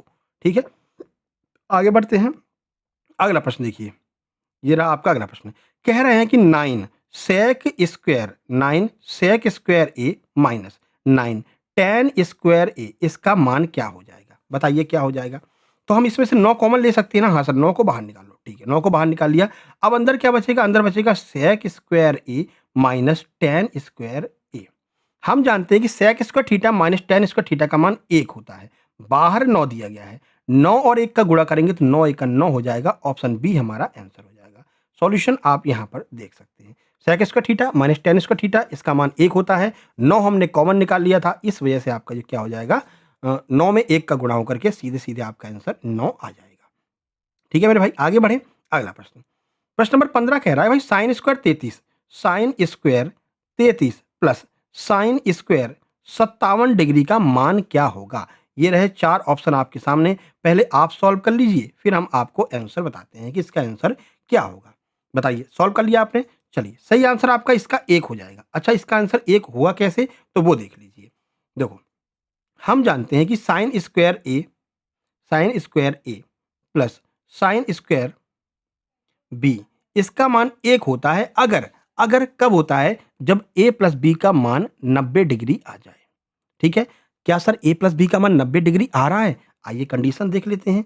ठीक है, देखिए तो 33 साइन 33 यानी 33 को जोड़ो और 57 को जोड़ो, सर जोड़ने पर 90 डिग्री तो आ रहा है। तो जब हमको पता चल गया कि 90 डिग्री आ रहा है, तो फिर आप जो है साइन स्क्वायर ए प्लस साइन स्क्वायर बी, ये वाला सूत्र लगा सकते हैं, इसका मान 1 होता है, तो ऑप्शन बी हमारा आंसर हो जाएगा। कुछ भी सोचने की आवश्यकता है ही नहीं, ठीक है, बिना सॉल्व किए भी आप लगा सकते थे। हम जानते हैं कि साइन स्क्वायर बी का मान 1 होता है, कब, जब ए और बी का मान 90 डिग्री के बराबर आ जाए। तो हमने देखा कि ए और बी को हमने जोड़ा, 90 डिग्री के बराबर आ रहा है, तो हमारा मान 1 आ जाएगा, ऑप्शन बी। ठीक है, आगे बढ़ते हैं। चलिए 16 नंबर देखो। अच्छा, अब ये 16 नंबर पर थोड़ा आपको दिमाग लगाना है। 16 नंबर क्या कह रहा है, यहाँ पर आयतन दिया गया है। कह रहे हैं दो घनों के आयतनों का अनुपात कितना होता है, 1:27 हो गया है। ठीक है, पृष्ठीय क्षेत्रफल का अनुपात पूछना है। अब यहाँ पर 3 स्टेप में काम होगा। पहले आपको इससे इसका भुजा निकालना पड़ेगा। ठीक है, यानी आयतनों के अनुपात से आयतनों की भुजा निकालेंगे, फिर जब हमको भुजा मिल जाएगी तब उसका स्क्वायर कर देंगे तो क्षेत्रफल मिल जाएगा। चलो, हम जानते हैं कि आयतन का जो सूत्र होता है वो क्या होता है, एक क्यू होता है। जानते हो ना, दो घनों या कोई भी घन के आयतन का सूत्र एक ही होता है। अब एक क्यू की वजह से कितना दे रखा है, एक क्यू का मान एक तो एक दे रखा है और एक 27 दे रखा है। अब अगर हमें इससे इसकी भुजा निकालनी है, तो हम क्या करेंगे, इसका घन कर लेंगे। ठीक है, घनमूल निकाल लेंगे इसका। ठीक है, अब घनमूल निकाल लो तो एक का घनमूल तो एक ही होता है। 27 का घनमूल कितना होता है, 27 का घनमूल 3 त्रिक 9, 9 तिहाई 27, 27 का घनमूल 3 होता है। अब ये हमें भुजा मिल गई, तो यहाँ पर लिख लो भुजा क्या मिल गई हमको, भुजा मिल गई सर 1:3। अब हमसे क्षेत्रफल पूछ रखा है, तो अभी आपको बताया था कि क्षेत्रफल अगर निकालना हो तो भुजा का वर्ग कर देते हैं, और भुजा से अगर क्षेत्रफल दिया है उससे भुजा निकालना हो तो वर्गमूल कर देते हैं। आपको आयतन दिया है, आयतन से भुजा निकालना हो तो घनमूल कर देते हैं। ठीक है, ये घन वाली कंडीशंस होती हैं जो आपको याद रखनी है। अब क्षेत्रफल आप निकाल सकते हैं, भाई ये भुजा मिल गई, इसका स्क्वायर कर दो, 1 का स्क्वायर 1 हो गया, 3 का स्क्वायर 9 हो गया, 1:9 हो जाएगा। कहाँ पर दिया है, ऑप्शन बी में दिया है। ऑप्शन बी हमारा सही आंसर हो जाएगा। ठीक है, यहाँ पर सॉल्यूशन दे रखा है, आप देख लेना। चलिए 17 नंबर पर चलते हैं। देखिए, कह रहे हैं कि 3 सेंटीमीटर, 4 सेंटीमीटर, 5 सेंटीमीटर वाले 3 ठोस गोलों को पिघलाकर एक बड़ा गोला बनाया जाता है। बड़े गोले की त्रिज्या बताइए। अच्छा, अभी हम आपको क्या बता कर आए थे, कहीं पर भी आपसे इन तीनों को दिया गया हो और तीनों को जोड़ करके कोई एक चीज बनाई जा रही हो तो ध्यान रखना 3, 4 और 5 इनको जोड़ करके कोई एक चीज बनाओगे तो उसका मान 6 के बराबर होगा। ठीक है, ये आपको ध्यान रखना है। तो बिना कुछ किए आप इसका आंसर 6 लगा सकते हैं। बाकी अगर आपको सॉल्व करना है तो ये आप यहाँ पर देख सकते हैं, इस तरह से हम इसको सॉल्व भी कर सकते हैं कि क्या करना होगा। भाई आयतन के संरक्षण नियम क्या कहता है कि तीनों जो आपको पहले से जो 3 वो दे रखी हैं, त्रिज्या दे रखी है, तो जो चौथा गोला बनेगा ना उसका मान तीनों त्रिज्याओं के योग के बराबर होगा। ठीक है, यानी उस तीनों त्रिज्याओं के योग के घन के बराबर होगा उसका मान। तो बस अब इसका घन कर लेंगे तीनों त्रिज्याओं का। 3 त्रिज्याएं कौन सी दी हैं सर, एक तो 3 दी है, तो 3 त्रिक 9, 9 तिहाई 27 हो जाएगा इसका घन। प्लस अगला दूसरी 4 दी है सर, 4 चौक 16, 16 चौक 64 हो जाएगा। प्लस तीसरी 5 दी है, 5 5 25, 25 पंचे 125 हो जाएगा। अब जब आप इन तीनों को जोड़ेंगे तो ये 216 निकल करके आएगा। ठीक है, अब 216 किसका घनमूल होता है, भाई इसका घनमूल निकालना पड़ेगा ना। भाई भुजा निकालने के लिए घनमूल निकालते हैं ना, तो 216 किसका घनमूल होता है, 216 6 का घनमूल होता है। 6 का 36, 36 छंगे 216, तो 6 आपका आंसर निकला के आ जाएगा। हमने आपको ऑलरेडी ट्रिक ही बता रखी है कि जब भी कहीं आपको 3, 4, 5 तीनों चीजें दी हैं, तीनों को मिला करके कोई गोला बन रहा है चौथा वाला, तो उसका मान हमेशा 6 आएगा। 3, 4, 5, 6 याद रखो, ट्रिपलेट याद रखो 3, 4, 5 की। कोई नई चीज बन रही हो तो उसमें 6 और जोड़ दो, तो सही आंसर ऑप्शन नंबर ए 6 आ जाएगा। आपको सॉल्व करने की आवश्यकता ही नहीं पड़ेगी। चलो पासे वाला देख लो, ये प्रायिकता भी आपके सिलेबस में दिया है। कह रहे हैं, अरे भाई चालू किया कि नहीं, एक बार चालू ही नहीं किए थे, गलती हो गई थी। ठीक है ना, चालू है। चलो, एक पासे डाइस को एक बार फेंकने पर अभाज्य संख्या आने की प्रायिकता क्या है। पहली बात तो एक पासा फेंक रहे हो तो नीचे 6 आएगा, है ना। भाई एक पासे में कितने फलक होते हैं, 6 फलक होते हैं, तो टोटल फलक हम नीचे लिखते हैं, जो टोटल होता है उसको नीचे रखते हैं, और जो हमको निकालना होता है उसको ऊपर रखते हैं। क्या है कि अभाज्य संख्या कौन कौन सी आ सकती है सर, एक तो 1 आएगी, एक 3 आएगी और एक 5 आएगी, ये अभाज्य संख्या हो जाएंगी। ठीक है ना, तो अब पूछ रहे हैं कि अब इसका क्या हो जाएगा, इसका मतलब कि भाग देने के बाद में प्रायिकता क्या निकलेगी। तो बताइए प्रायिकता क्या निकलेगी, चलिए देख लीजिए। देखिए, अभाज्य संख्या कौन कौन सी होती है पहले ये बताओ। अभाज्य संख्या वो संख्या होती है जो केवल खुद से कटे और किसी से ना कटे। एक को हम ना तो अभाज्य मानते ना भाज्य मानते, तो एक को छोड़ दो। अब हमारे पास अभाज्य संख्या कितनी बची, टोटल फलक है हमारे पास में 6, एक को ना भाज्य मानते ना भाज्य मानते हैं, तो फिर पहली अभाज्य संख्या कौन सी हो गई, 2 हो गई। 2 एक ऐसी संख्या जो केवल खुद से कटेगी और किसी से नहीं कटेगी। उसके बाद में 3 हो जाएगा, उसके बाद में 5 हो जाएगा, फिर 7 आएगा। 7 तो सर उसमें होता ही नहीं है डाइस में, तो 7 के बाद की कोई भी संख्या, मतलब 5 के बाद की कोई भी संख्या लेंगे ही नहीं। तो अनुकूल परिणाम कितने मिल गए हमको, अनुकूल परिणाम 3 मिल गए, और कुल परिणाम कितने हैं, 6 हैं, तो 3/6 हमारा आंसर हो जाएगा। ठीक है, अब इसमें 3/6 तो कहीं दिया नहीं है, तो एक बार काट लो। 3 एकन 3, 3 दूनी 6, 1/2 हमारा ऑप्शन नंबर बी आंसर हो जाएगा। फिर से एक बार बता रहे हैं, अभाज्य संख्या ध्यान रखना, अभाज्य संख्या जो 1 है ना, ये कई बार पूछा गया है। 1 को ना तो हम भाज्य मानते हैं ना ही अभाज्य मानते हैं। ठीक है ना, तो सबसे छोटी अभाज्य संख्या पूछा जाए तो कौन सी होती है, 2 होती है। ये प्रश्न भी कई बार पूछा गया, लोगों में कंफ्यूजन हो जाता है। ठीक है, तो ध्यान रखना 2 सबसे छोटी अभाज्य संख्या होती है, और अभाज्य संख्या वाला प्रश्न ही आपसे पूछा गया था। ठीक है, चलो आगे बढ़ते हैं। देखो, अगला प्रश्न क्या है, एक लीप वर्ष में 53 रविवार होने की क्या प्रायिकता है बताइए। 53 रविवार हो जाए इसकी क्या प्रायिकता होगी। चलिए आगे बढ़ते हैं, इसको सॉल्व कर लेते हैं। देखिए इसको आप लोग सॉल्व कर लीजिए, बताइए क्या इसका आंसर आया। चलिए हम देख लेते हैं। देखो एक लीप वर्ष में कितने दिन होते हैं सर, 366 दिन होते हैं टोटल। 366 दिन में सप्ताह कितने होते हैं, 7 का डिवाइड दोगे तो 52 तो पूर्ण सप्ताह हो जाएंगे, ठीक है। और 2 दिन एक्स्ट्रा बचेंगे, ठीक है। अब ये 52 में तो कन्फर्म हो गया कि 52 जो पूर्ण सप्ताह हुए हैं इसमें 52 रविवार तो आएगा। पूरा डिस्टर्ब कौन कर रहा है, डिस्टर्ब कर रहा है ये जो 2 दिन बच रहे हैं। ये जो 2 दिन बच रहे हैं और एक सप्ताह में जो ये 2 दिन बच रहे हैं, ये 2 दिन नहीं बता पा रहे हैं कि ये रविवार है कि शनिवार है कि कोई और दिन है, ठीक है। तो अब हमको अनुकूल परिणाम क्या मिल गया, अनुकूल परिणाम मिल गया 2, क्योंकि 52 रविवार तो क्लियर हो गए, उस 52 को उठा करके बाहर कर दो, 52 सप्ताह तो क्लियर हो गए। अब 2 जो बचे हैं इसको ऊपर लिख दीजिए, अनुकूल परिणाम हो जाएंगे। अच्छा ये 2 दिन होंगे वो किसमें से होंगे, इन 7 दिनों में से ही तो होंगे भाई। संडे से लेकर के सैटरडे तक 7 दिन होते हैं, इन 7 दिनों में से ये 2 दिन बचेंगे। इनमें से इन 2 दिन में कभी शनिवार रविवार हो सकता है, कभी रविवार सोमवार हो सकता है, ठीक है। तो ये जो 2 दिन एक्स्ट्रा बच रहे थे इनको हमने ऊपर रख दिया। और कितने दिन में से बच रहे थे, तो एक सप्ताह में से बचेंगे। तो 2/7 हमारा आंसर ऑप्शन नंबर बी हो जाएगा, ठीक है। तो एक लीप वर्ष में 53 रविवार होने की कितनी प्रायिकता हो जाएगी, तो 53 रविवार होने की प्रायिकता कितनी होगी, 2/7 हो जाएगी, ठीक है। बाकी यहाँ पर सॉल्यूशन दे रखा है, ये आप सॉल्यूशन भी इसका देख सकते हैं। चलिए आगे बढ़े। अगला प्रश्न ये रहा आपके सामने, देखिए कह रहे हैं कि 2 पासे, अब इसमें 2 पासे फेंके जा रहे हैं। अगर 2 पासे फेंके जाए तो टोटल परिणाम कितने हो जाएंगे, 36 हो जाएंगे। ये पहली बात। अब अनुकूल परिणाम निकालने हैं, प्रायिकता का अनुकूल परिणाम निकालते हैं। कह रहे हैं 2 पासों को एक साथ फेंकने पर दोनों पर आने वाले अंकों का योग 8 होने की प्रायिकता बताइए कि दोनों पर 8 कैसे आ सकते हैं। तो देखो कैसे कैसे आ सकते हैं, अगर पहले वाले पर 2 आ जाए और दूसरे पर 6 आ जाए तो ये 8 बन जाएगा। हाँ सर बन तो जाएगा। अच्छा अगला देखिए, पहले पर 3 आ जाए दूसरे पर 5 आ जाए तो भी 8 बन जाएगा, ठीक है सर। 2 परिणाम हो गए। अगला, अब दोनों पर 4-4 आ जाए तो भी 8 बन जाएगा। सही है बात, सही बात सर।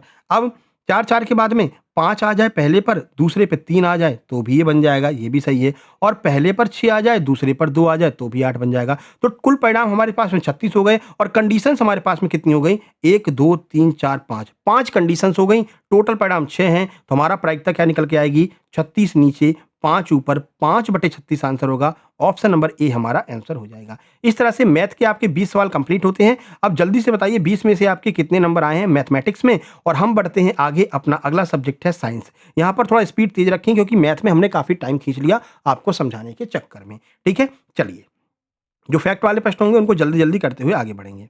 कह रहे हैं, देखिए कह रहे हैं कि भाई लोहे के चूर्ण पर तनु हाइड्रोक्लोरिक अम्ल यानी कि डाइल्यूट HCl डालने से क्या प्रभाव होगा, ठीक है। तो कोई लोहे का चूना है उस पर अगर HCl डाल रहे हैं तो उसका क्या प्रभाव निकलेगा। 4 ऑप्शन आपके सामने हैं। चलिए आंसर देखते हैं। सही answer option C, hydrogen gas और आयरन क्लोराइड निकलेगा, ठीक है। हाइड्रोजन गैस निकलेगी और आयरन क्लोराइड निकलेगा। कैसे, हम जानते हैं भाई जो लोहे का चूर्ण होता है वो फेरस होता है, Fe होता है, ठीक है। इस पर हमने HCl की क्रिया करा रखी है, HCl की, तो बनेगा क्या, FeCl2 बन जाएगा, ठीक है।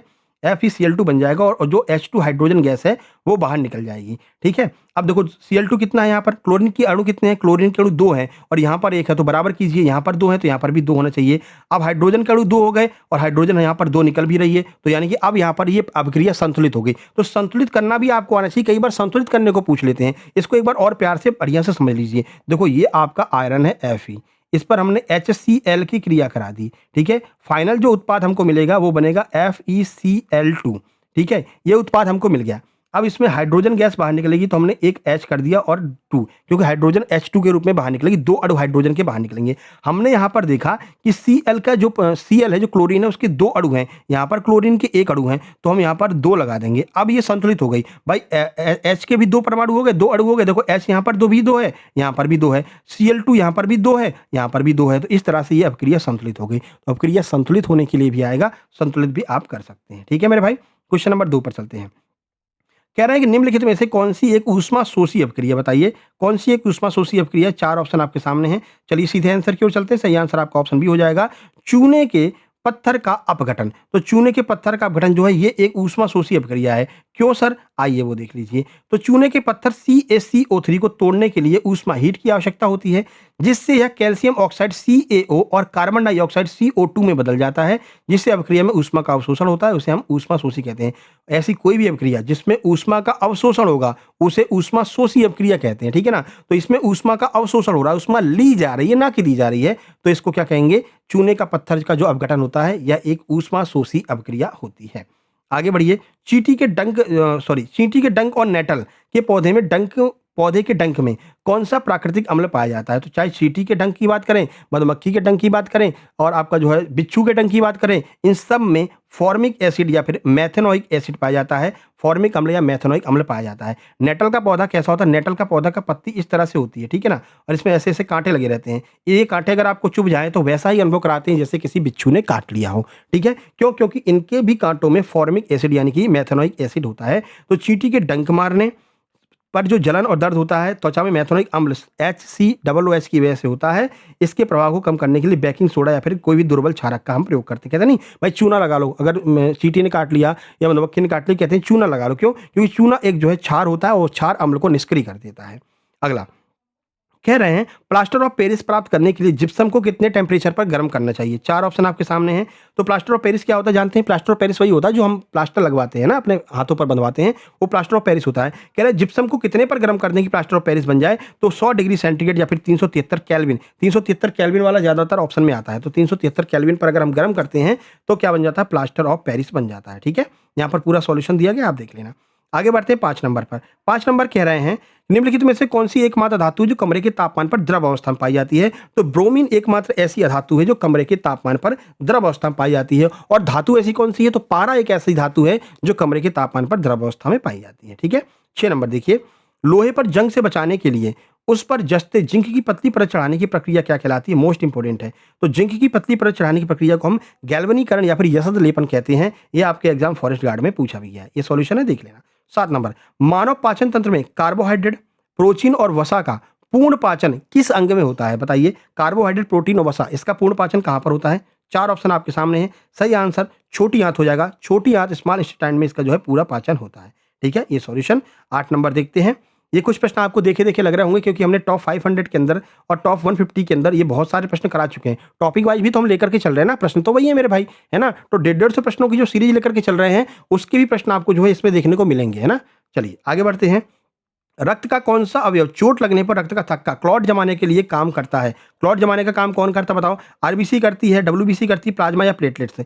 सही आंसर की बात करेंगे, सही आंसर आपका प्लेटलेट्स हो जाएगा। जो प्लेटलेट्स पट्टिकाणु जो होते हैं वो खून निकलने पर वहां पर प्लाज्मा जो होता है वो यहाँ पर आकर के जुड़ जाता है, ठीक है। जो प्लेटलेट्स होती है वो यहाँ पर आकर के इकट्ठी हो जाती है जिससे खून निकलना बंद हो जाता है। तो शरीर में कहीं कट जाने पर प्लेटलेट्स उस स्थान पर जाकर के एकत्रित होकर के जाल का थक्का बना लेते हैं जिससे खून का बहना जो है वो रुक जाता है। आगे बढ़ते प्रश्न नंबर 9। प्रश्न नंबर 9 है, कौन सा पादप हार्मोन पौधों की वृद्धि को रोकता है और पत्तियों के मुरझाने के लिए जिम्मेदार है? कौन सा ऐसा होता है जो पौधों की वृद्धि को रोकता है? सही आंसर जो एब्सिक अम्ल होता है, एब्सिसिक अम्ल, ये क्या करता है? पौधों को सुखाने का काम करता है। और जो जिब्रेलिन हार्मोन होता है वो पौधों के पोषण के लिए कार्य करता है। तो पौधों को बढ़ाने के लिए जिब्रेलिन और पौधों को कम करने के लिए एब्सिसिक अम्ल, ठीक है। ये पूरा सॉल्यूशन है। आगे बढ़ते हैं 10 नंबर। 10 नंबर दिया है, मानव मस्तिष्क का कौन सा भाग शरीर के संतुलन, मुद्रा और ऐच्छिक क्रियाओं की सटीकता के लिए जिम्मेदार है? यानी कौन हमको खड़े किए हुआ है, कौन हमको इस तरह से चलने को बोलता है, कौन हमारे मतलब संतुलन के लिए कौन जिम्मेदार है? नहीं तो हम गिर जाएं, लड़खड़ा जाएं। वही जब एक लग जाती है, क्या लग जाती है आप जान ही रहे हो, एक जब लग जाती है तो यही अंग काम करना बंद कर देता है, तो फिर लड़खड़ाते हुए गिरते हैं, अरे मुझे पीने का शौक नहीं, पीता हूँ गम भुलाने को, ठीक है ना। तो वो जो लड़खड़ाते हैं ना, वो कौन सी ऐसी क्रिया है, जो कौन सा ऐसा अंग है जो उसके लिए जिम्मेदार है? तो वो है हमारा अनुमस्तिष्क। कौन सा? सेरेबेलम जो होता है वो इसके लिए जिम्मेदार होता है। जो अल्कोहल होता है वो इसी पर इफेक्ट करता है जिसकी वजह से मनुष्य जो है वो लड़खड़ाने लगता है, ठीक है। तो मानव के शरीर के संतुलन के लिए, मुद्रा पोस्चर बनाने के लिए, ऐच्छिक क्रियाओं के लिए, सटीकता के लिए कौन सा उत्तरदायी है? सेरेबेलम अनुमस्तिष्क इसके लिए उत्तरदायी है। 11 देखते हैं। 11 कह रहा है, हाइड्रा और यीस्ट में अलैंगिक प्रजनन मुख्य रूप से किस विधि के द्वारा होता है? तो मुकुलन, जो बडिंग विधि होती है, इस बडिंग के द्वारा हाइड्रा और यीस्ट में अलैंगिक प्रजनन पाया जाता है। आगे बढ़ते, इसको आप आराम से पढ़ लेना। जो नोट्स लेंगे उनके पास में इसकी भी नोट्स पहुंच जाएगी, इसकी भी पीडीएफ पहुंच जाएगी ग्रुप में, तो आप इसको आराम से पढ़ लेना, ठीक है। अगला प्रश्न है, पुष्प के परागकोश इससे पराग कणों का वर्तिकाग्र स्टिग्मा तक पहुंचना क्या कहलाता है? यानी कि पुष्प का जो एंथर है वहां से जो पराग कण होते हैं, जो पॉलन ग्रेन्स होते हैं, उनका स्टिग्मा तक पहुंचना, इस क्रिया को हम क्या कहते हैं? ये रहे 4 ऑप्शन। सही आंसर हो जाएगा, इस क्रिया को परागण कहते हैं। क्या कहते हैं? परागण, पॉलिनेशन इसको हम कहते हैं, ठीक है। चलो आगे बढ़ते हैं। अगला देखिए, अगला है, मानव में लिंग गुणसूत्र सेक्स क्रोमोसोम कितने जोड़े पाए जाते हैं? बताइए। वैसे तो 23 जोड़े पाए जाते हैं, लेकिन सेक्स क्रोमोसोम कितना होता है? तो ध्यान रखना, सेक्स क्रोमोसोम केवल एक पेयर होता है, एक जोड़ा पाया जाता है। ठीक है, यहाँ पर सॉल्यूशन है, आप देख लेना। मानव शरीर में टोटल 23 जोड़े होते हैं क्रोमोसोम के, लेकिन सेक्स गुणसूत्र केवल एक जोड़ा होता है, जो ये डिफाइन करता है कि भाई लड़का होगा या लड़की होगी। ठीक है, आगे बढ़ते हैं। मेंडल ने अपने आनुवंशिकता के प्रयोगों के लिए मुख्य रूप से किस पौधे का चयन किया था? तो सबको कई बार बता रखा है, मटर के पौधे का उन्होंने चयन किया था अपने आनुवंशिकता को डिफाइन करने के लिए। अगला 15 नंबर देखिए, 15 नंबर क्या कह रहा है? कह रहे हैं दंत चिकित्सक जो होते हैं मरीजों के दांतों का बड़ा और सीधा प्रतिबिंब देखने के लिए किस दर्पण का उपयोग करते हैं? तो जो दंत चिकित्सक होते हैं वो अवतल दर्पण का प्रयोग करते हैं। ठीक है ना, अवतल दर्पण क्या करता है? किसी भी चीज को जो है, अवतल दर्पण किसी भी चीज को फैला देता है, यानी बड़ा प्रतिबिंब बना देता है। तो भाई दांत पहले छोटा दिख रहा था, अवतल दर्पण लगाया तो बड़ा बड़ा दिखने लगा, तो उसमें आपका आराम से वो लोग इलाज कर देते हैं। तो अवतल दर्पण का प्रयोग इसमें किया जाता है। चलिए 16 नंबर देखिए, 16 नंबर कह रहे हैं किसी भी माध्यम का निरपेक्ष अपवर्तनांक जो होता है, जो एब्सोल्यूट रिफ्रैक्शन इंडेक्स होता है, वो हमेशा कितना होता है? तो ध्यान रखना, वो हमेशा और हमेशा आपको 1 से अधिक ही मिलेगा। ठीक है, तो किसी भी जो आपका माध्यम है, इस माध्यम का निरपेक्ष अपवर्तनांक कितना होगा? 1 से हमेशा अधिक होता है। ठीक है, चलिए आगे बढ़ते हैं। देखिए निरपेक्ष अपवर्तनांक का सूत्र भी हमने यहाँ पर दे रखा है, आप देख लेना। 17, एक सामान्य मानव नेत्र के यानी कि स्वस्थ आंख के स्पष्ट दृष्टि की न्यूनतम दूरी कितनी होती है? कितनी दूरी तक आप स्पष्ट रूप से देख सकते हैं? अगर आपकी आंख ठीक है तो 25 मीटर दूरी होती है। 25 मीटर तक आप आराम से देख सकते हैं, आपको कोई समस्या नहीं होगी। ठीक है, 25 सेंटीमीटर, सॉरी मीटर नहीं, 25 सेंटीमीटर, ध्यान रखना। ऑप्शन डी आंसर होगा 25 सेंटीमीटर। 1 minute, 25 centimetre. ठीक है, आगे बढ़िए। 18 नंबर देखिए, आकाश का रंग नीला दिखाई देने के लिए प्रकाश की कौन सी परिघटना जिम्मेदार होती है? 4 ऑप्शन आपके सामने हैं। क्यों आकाश का रंग नीला दिखाई देता है? तो प्रकाश के प्रकीर्णन की वजह से। प्रकीर्णन का अर्थ होता है प्रकाश का बिखरना। अभी कल ही हमने आपको बताया था, ये प्रश्न कल ही सॉल्व कराया है, शायद सेकंड शिफ्ट में पूछा गया था फॉरेस्ट गार्ड में ये। ठीक है, कि आकाश का रंग शाम के टाइम पर लाल क्यों दिखाई देता है, नॉर्मली नीला क्यों दिखाई देता है? ये प्रश्न कल पूछा गया था फॉरेस्ट गार्ड में, तो आपको हमने समझाया था कि क्या होता है, नीले रंग का जो प्रकाश होता है वो प्रकाश जो है बिखर जाता है। ठीक है, प्रकीर्णन की वजह से सामान्यतः हमको ये आकाश नीले रंग का दिखाई देता है। शाम के टाइम क्या होता है? शाम के टाइम सूरज ऊपर चला जाता है, दूर चला जाता है। अब नीला रंग निकलता तो है, लेकिन ज्यादा दूरी तय नहीं कर पाता और वहीं पर पूरा बिखर के खत्म हो जाता है। लेकिन लाल रंग की तरंग दैर्घ्य सबसे ज्यादा होती है, तो लाल रंग हमारी आंखों तक पहुंचता है। इसलिए शाम के टाइम पर आप देखेंगे आसमान हमको रेड कलर का दिखाई देता है या नारंगी रंग का दिखाई देता है। कल यही प्रश्न आपका पूछा गया था फॉरेस्ट में। तो एकदम ताजे प्रश्न जो फॉरेस्ट में पूछे हैं वो भी हम आपके लिए लेकर के आ गए हैं। अगला, वायुमंडल में ओजोन परत के क्षरण के लिए मुख्य रूप से कौन सा रसायन जिम्मेदार है? तो क्लोरोफ्लोरोकार्बन, CFC। ये कम से कम 10 बार पूछा गया है। जितने भी एग्जाम अभी हुए हैं फॉरेस्ट गार्ड के, अभी हमने एनालिसिस कराया है, 10 बार ये प्रश्न पूछा गया CFC वाला। इसको बहुत अच्छे से हमने आपको समझा भी रखा है, और अभी हम आपके एनवायरनमेंट की एक बहुत बढ़िया क्लास लेकर के आने वाले हैं, क्योंकि भाई आपके तो सिलेबस में भी एनवायरनमेंट दिया है, और ESB एप्टेक एनवायरनमेंट के सबसे ज्यादा प्रश्न साइंस में पूछ भी रहा है। तो एनवायरनमेंट आपको अच्छे से पढ़कर जाना है। एक थ्योरी क्लास आपकी एनवायरनमेंट की लेकर के आने वाले हैं। बाकी एनवायरनमेंट के 150 प्रश्न ऑलरेडी MCQ करवा चुके हैं और उसकी PDF ग्रुप में डाल चुके हैं। जिन लोगों ने नोट्स लिया है उनके पास में ऑलरेडी वो PDF मिल गई होगी। अगला प्रश्न देखिए, अगला प्रश्न है, पारिस्थितिकी तंत्र की एक खाद्य श्रृंखला में एक पोषी स्तर से अगले पोषी स्तर तक लगभग कितने प्रतिशत ऊर्जा स्थानांतरित होती है? तो लिंडमैन का 10% वाला नियम हमने आपको अच्छे से समझा रखा है। केवल 10% ऊर्जा ही एक पोषी स्तर से दूसरे पोषी स्तर में पहुंचती है। ठीक है, कहा था ना, ये घास है, घास की ऊर्जा है, घास को बकरी ने खाया तो बकरी में 10% ऊर्जा गई, बकरी को शेर ने खाया, शेर में बकरी की 10% ऊर्जा गई। इस तरह से ये प्रक्रम चलता रहता है और केवल 10% ऊर्जा ही अगले पोषी स्तर में जा पाती है। ये सॉल्यूशन है। चलिए, तो साइंस हो गया। साइंस में कितने नंबर आए आप बता दीजिएगा। अब हम बढ़ते हैं अपने अगले चैप्टर इंग्लिश की ओर। ठीक है, देखिए इंग्लिश नहीं, यहाँ से सोशल साइंस शुरू होगा। ठीक है, SS सोशल साइंस शुरू हो रहा है ना। चलो, सोशल साइंस का पहला प्रश्न देखिए, 1834 में प्रसा की पहल पर स्थापित है जालवेराइन। जालवेराइन क्या था बताइए? जालवेराइन क्या था? तो सही आंसर हो जाएगा जालवेराइन एक सीमा शुल्क का संघ था, जो कि अगर आप सीमा को क्रॉस कर रहे हो तो वो आपसे पैसा जो है टैक्स वसूल करता था। तो यूरोप में जो आपका राष्ट्रवाद है, इस पर हमने ऑलरेडी 150 प्रश्न करा रखे हैं यूरोप में राष्ट्रवाद नंबर टॉपिक पर। ठीक है, और भारत में राष्ट्रवाद पर भी हमने 100 MCQ करवा रखे हैं। उतना आप कर लेंगे तो आपके लिए बहुत हो जाएगा, क्योंकि यूरोप में राष्ट्रवाद अगर आप पढ़ने बैठोगे ना तो बहुत बोरिंग सब्जेक्ट है। हम जब MCQ भी करवा रहे थे तो बहुत सारे लोगों ने कमेंट किया कि सर बहुत बोरिंग लग रहा है। हमने कहा मेरे भाई ये प्रश्न आएंगे, 2 प्रश्न आ गए तुम्हारे लिए 2 नंबर पक्के हो जाएंगे। ठीक है, तो पूरा मत पढ़ो, ये 150 प्रश्न कर जाओ, आपका काम हो जाएगा। तो वो भी PDF हमने आपको दे रखी है, वो भी आप लोग देख लेना। ठीक है, फिलहाल इसका आंसर एक सीमा शुल्क संघ हो जाएगा। ये हमने आपको डिटेल में समझा रखा है। प्रश्न नंबर 2 देखिए, 1815 में आयोजित वियना की संधि की मेजबानी किसने की थी? तो ड्यूक मेटरनिक के द्वारा जो है वियना की संधि की मेजबानी की गई थी। ये कब हुई थी? 1815 में ब्रिटेन में हुई थी। ठीक है, तो 1815 में ब्रिटेन, रूस, प्रसा और ऑस्ट्रिया जैसी यूरोपीय शक्तियों के प्रतिनिधियों ने यूरोप के 1/3 रूपरेखा तैयार करने के लिए वियना में एक सम्मेलन का आयोजन किया था। वहां पर यह संधि हुई थी। आगे बढ़ते हैं, प्रश्न नंबर 3 देखिए। प्रश्न नंबर 3 है, 1928 में, ये भारत में राष्ट्रवाद से है। 1928 में जब साइमन कमीशन भारत आया तो भारतीयों द्वारा इसका घोर विरोध क्यों किया गया था? देखो 1928 में साइमन कमीशन आया, साइमन कमीशन गो बैक के नारे लगे, साइमन कमीशन गो बैक के नारे लगे। इसी में लाला लाजपत राय की लाठी लगने से जो है मृत्यु हो गई थी। लाला लाजपत राय ने मरते मरते ये कहा था कि मेरी सिर पर पड़ा हुआ लाठी का एक एक प्रहार अंग्रेजों की ताबूत में कील साबित होगा। तो ये वही साइमन कमीशन है। विरोध क्यों हो रहा था? क्योंकि इसमें एक भी भारतीय नहीं था, एक भी भारतीय सदस्य नहीं था। यानी भारतीयों के लिए कानून बना रहे हो तुम, और वो कानून कौन बना रहा है? सारे विदेशी लोग बना रहे हैं, गोरे लोग बना रहे हैं। तो इसलिए जो है इसका विरोध किया गया था। साइमन कमीशन गो बैक, 1928 में ये साइमन कमीशन आया था। चलो प्रश्न नंबर 4 देखिए। प्रश्न नंबर 4 है, दिसंबर 1929 में भारतीय राष्ट्रीय कांग्रेस के किस अधिवेशन में पूर्ण स्वराज की मांग को औपचारिक रूप से स्वीकार किया गया था? तो लाहौर अधिवेशन था, 1929 में अधिवेशन हुआ था। रावी नदी के तट पर जवाहरलाल नेहरू ने अध्यक्षता की थी। रावी नदी के तट पर झंडा फहराया गया था और ये कहा गया था कि भाई यही जो दिन है 26 दिसंबर 1929, तो 26 जनवरी को जो है हम अपना मतलब कि आगे इसको हम हमेशा याद रखने के लिए कार्य करते रहेंगे। ठीक है, तो ये लाहौर अधिवेशन में ये सारी बातें हुई थी। देखिए 26 जनवरी 1930 को स्वतंत्रता दिवस मनाने का यहाँ पर निर्णय लिया था। उन्होंने कहा था कि हम पूर्ण स्वराज हो गए हैं, अब हमारा ये पूर्ण स्वराज हो जाएगा, यहाँ से हम ये घोषणा करते हैं। इसके बारे में बहुत डिटेल में आपको समझा चुके हैं। ठीक है, प्रश्न नंबर 5 देखिए, कपास की खेती के लिए कौन सी मिट्टी सबसे अच्छी होती है? तो कपास के लिए सबसे अच्छी काली मिट्टी होती है, इसको रेगुर मिट्टी भी कहते हैं। इसमें जल धारण करने की सबसे ज़्यादा क्षमता होती है। बारिश होने के बाद में जब इस पर धूप पड़ती है तो ये चटक जाती है क्योंकि इसमें जल मौजूद होता है। तो कपास की खेती, गन्ने की खेती के लिए, ये मूंगफली की खेती के लिए ये काली मिट्टी प्रसिद्ध है और ये अपने मालवा वाले क्षेत्र में पाई जाती है। ठीक है, इसे रेगुर मिट्टी भी कहा जाता है, ध्यान रखना। कपासी मिट्टी भी कहते हैं। पंजाब, हरियाणा और पश्चिमी उत्तर प्रदेश में भूमि निम्नीकरण, लैंड डिग्रेशन का मुख्य कारण क्या है? तो भाई मुख्य कारण क्या है? अत्यधिक खनन, अत्यधिक पशुचारण, अत्यधिक सिंचाई या फिर अत्यधिक वनों की कटाई। सही आंसर अत्यधिक सिंचाई हो जाएगा।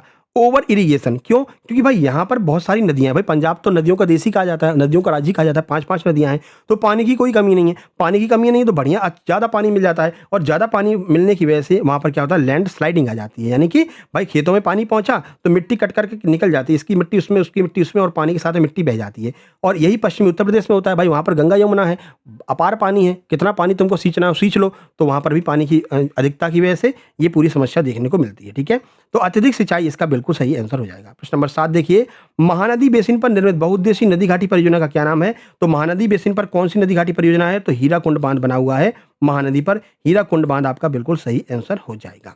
जल संरक्षण, बाढ़ नियंत्रण के लिए यह बहुत ज्यादा जिम्मेदार है। हीराकुंड डैम महानदी पर बना है। वर्षा जल संग्रहण के लिए खादीन और जोहड़ जैसी संरचनाएं मुख्य रूप से किस राज्य में पाई जाती हैं? तो खादीन और जोहड़ की अगर हम बात करेंगे तो ये संरचनाएं आपको राजस्थान में देखने को मिलेंगी। कहां पर? राजस्थान में खादीन और जोहड़। आगे बढ़ते हैं, 9 नंबर देखिए। 9 नंबर है, हिमालय क्षेत्र में चिपको आंदोलन। ये भी पूछा गया था फॉरेस्ट गार्ड में, 2 बार पूछा जा चुका है। चिपको आंदोलन का मुख्य उद्देश्य क्या था?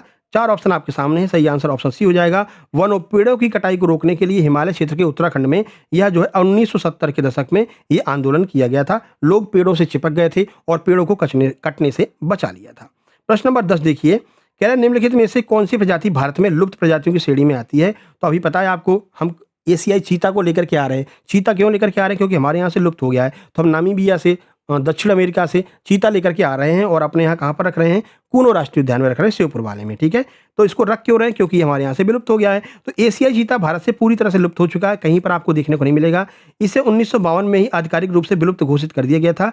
गैंडा और काला हिरण संकटग्रस्त प्रजाति में आते हैं, ये भी विलुप्त होने वाले हैं, लेकिन अभी बचे हुए हैं। जबकि एशियाई चीता पूरी तरह से खत्म हो चुका है, इसलिए हम यहाँ पर एशियाई चीते का संरक्षण कर रहे हैं अपने कूनो उद्यान में। ठीक है, 11 नंबर, निम्नलिखित में से कौन सी एक रबी की फसल है? बताइए। चावल, धान, मक्का, चना, कपास, कौन सी रबी की फसल है? सही आंसर आपका हो जाएगा चना। रबी 2 शब्द में है, चना भी 2 शब्द में है, गेहूं भी 2 शब्द में है, तो गेहूं, चना वगैरह रबी की फसल के अंतर्गत आ जाएंगे। ये आपको पहले ही सॉल्यूशन करा चुके हैं। रबी की फसल सर्दियों में अक्टूबर दिसंबर में बोई जाती है, अप्रैल जून में काटी जाती है। गेहूं, जौ, चना, मटर, सरसों रबी की फसल के अंतर्गत आ जाएंगे। चावल, मक्का और कपास जो है खरीफ की फसल में आएंगे। 12, पूर्वोत्तर राज्य जैसे कि असम, मेघालय, मिजोरम में कर्तन दहल प्रणाली, यानी कि उसको क्या कहते हैं? जब खेतों को काट करके कृषि की जाती है तो वहां पर झूमिंग कृषि कहते हैं। ठीक है, तो ये झूम कृषि जो नाम आया है ना, ये पूर्वोत्तर राज्य, नॉर्थ ईस्ट से ही आया है। ठीक है, आगे बढ़ते हैं।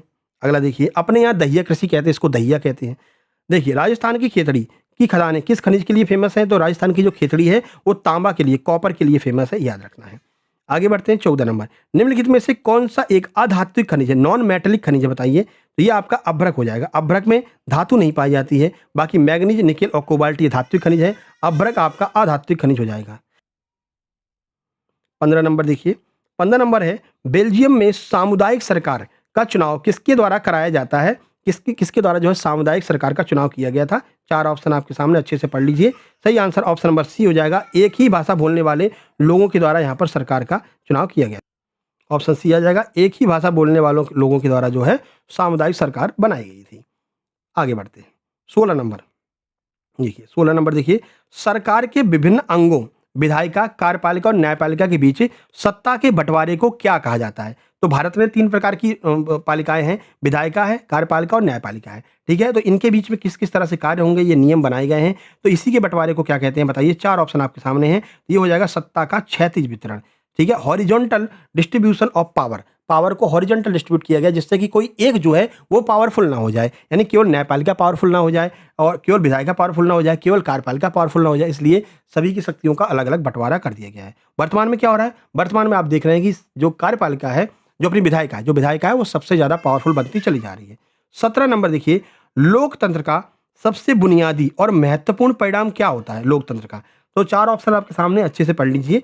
आंसर आपका हो जाएगा ऑप्शन सी, एक जवाबदेह, उत्तरदायी और वैध सरकार बनाना। भाई लोकतंत्र बनता कैसे है? लोकतंत्र में होता है जनता की सरकार, जनता जिनको चुन करके भेजती है उनकी ये जवाबदारी होती है कि जनता को किसी भी प्रकार का नुकसान ना होना चाहिए। ठीक है, तो उनकी ये जवाबदारी होती है, उत्तरदायित्व होता है और एक वैध सरकार बनती है, लीगल गवर्नमेंट बनती है जो हर चीज को जो है कंट्रोल करती है, हर चीज को देखती है। ठीक है, जैसे उनके ऊपर कोई मतलब प्रेशर नहीं डालना चाहिए। अभी आप एथेनॉल वाला देख रहे हैं, कितना मुद्दा चल रहा है, जबरदस्ती। भाई अगर हमको एथेनॉल नहीं डलवाना है तो नहीं डलवाना है, लेकिन जबरदस्ती तोहफा जा रहा है। इसीलिए कह रहे हैं ना कि जो विधायिका है, जो कानून बना रही है, वो जो है पावरफुल होती चली जा रही है।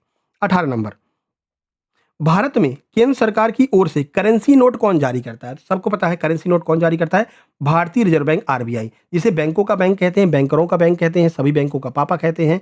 ठीक है, इकोनॉमिक्स वाली जो टॉप 150 क्वेश्चंस कराए हैं उसमें हमने आपको इसके बारे में बहुत अच्छे से समझा रखा है। ठीक है ना, चलो आगे बढ़ते हैं। अगला प्रश्न 19 नंबर, निम्नलिखित में से कौन सा ऋण साख एक औपचारिक स्रोत है? औपचारिक का मतलब जानते हैं, फॉर्मल। फॉर्मल का मतलब आपको कागज देने पड़ेंगे, डॉक्यूमेंट देने पड़ेंगे। कहां पर डॉक्यूमेंट देने पड़ते हैं?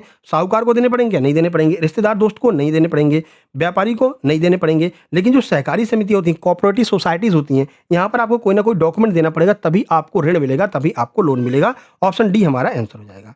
20 नंबर देखिए, 20 नंबर है, विभिन्न देशों के विकास की तुलना करने के लिए प्रति व्यक्ति आय, पर कैपिटा इनकम का उपयोग किया जाता है, इसे अन्य किस नाम से जाना जाता है? तो पर कैपिटा इनकम को ही हम राष्ट्रीय आय कहते हैं, सॉरी औसत आय कहते हैं। औसत आय क्यों कहते हैं? औसत आय इसलिए कहते हैं कि पर कैपिटा इनकम का मतलब क्या होता है, जितनी आपके यहाँ जनसंख्या है उसका डिवाइड देते हैं किसमें, जितनी आपके यहाँ इनकम हो रही है। ठीक है, तो जितना हमारी जीडीपी है, जितना इनकम हमको हुआ है, उस इनकम में हम जनसंख्या का भाग देते हैं, तो पर कैपिटा इनकम निकल आती है, इसी को हम औसत आय, एवरेज इनकम कहते हैं। ठीक है, तो ये पूरा आपका सॉल्यूशन हो गया। तो 20 प्रश्न आपके हमने सोशल साइंस के करवा दिए हैं। कितने नंबर आए आप बताएंगे? हम चलते हैं इंग्लिश की ओर। इंग्लिश का पहला प्रश्न ये रहा आपके सामने। पहला प्रश्न है, देखिए, What was the only things the earth needed according to Lencho before the harvest? Lencho का क्या कहना था खेती से पहले कि वर्तमान में उसके खेत को किसकी आवश्यकता है? ए स्ट्रॉन्ग विंड, एक बहुत ज्यादा तगड़ी हवा की आवश्यकता है, या फिर ए डाउनपॉर और एट लीस्ट ए सोवर, यानी कि एक छोटी छोटी, या तो डाउनपॉर आ जाए यानी कि बहुत थोड़ी बहुत बारिश हो जाए, या फिर छोटी छोटी बूंदें ही गिर जाएं, उससे ही उसका काम हो जाए, क्योंकि उसकी मक्के की फसल लगभग पक चुकी थी, एक कुछ थोड़ी थोड़ी बूंदों की आवश्यकता थी, इतना हो जाए तो काम हो जाए। तो वही कह रहे हैं कि किस चीज की आवश्यकता थी? तो छोटी छोटी बूंदों की आवश्यकता थी। ऑप्शन बी हो जाएगा। लेंचो को अपने मकई के खेतों से अच्छी फसल की उम्मीद थी, और एलेटर टू गॉड पार्ट के अनुसार फसल पकने से पहले पृथ्वी को केवल एक अच्छी बारिश, डाउनपॉर, या फिर कम से कम एक बौछार की सख्त आवश्यकता थी। अगर बौछार पड़ जाती तो उसका खेत बहुत अच्छा हो जाता, लेकिन बौछार की जगह पर उसके खेत में इतनी ज्यादा जो है बर्फ गिर गई कि उसका जो पूरा का पूरा खेत जो है वो नष्ट हो गया था। अगला देखिए, What did the postmaster do in order to not break Lencho's faith in God? यानी कि अगर आपने A Letter to God पढ़ रखा है, पूरी कहानी वैसे हमने पढ़ा रखी है यूट्यूब पर ही, ठीक है, सर्च करना A Letter to God by success junction तो मिल जाएगा। जिन्होंने नोट्स लिया है उनके पास में हमने इसकी हिंदी पूरा वर्जन भी डाल दिया, हिंदी में बना करके, है ना, तो उसको आप पढ़ लेना तो समझ में आ जाएगा। तो उसमें क्या होता है कि जो पोस्ट मास्टर होता है वो कह रहे हैं कि पोस्ट मास्टर ने क्या किया जिससे कि उसका भगवान पर विश्वास न टूट जाए। तो पोस्ट मास्टर ने क्या किया, अपनी सैलरी और बाकी के लोगों की सैलरी में से कुछ कुछ पैसा निकाल करके 70 पैसे इकट्ठे करके इसको भेज दिए थे, यही तो किया था। तो ऑप्शन नंबर सी हो जाएगा, he collect money from his employ, यानी कि अपने एम्प्लॉय से and friends to send to Lencho, और लेंचो को भेजने के लिए अपनी सैलरी से और कुछ अपने जो बाकी दोस्त थे उनकी सैलरी से कुछ कुछ पैसे कलेक्ट करके लेंचो को भेज दिए थे, जिससे कि उसका विश्वास जो भगवान के प्रति है वो टूट ना जाए।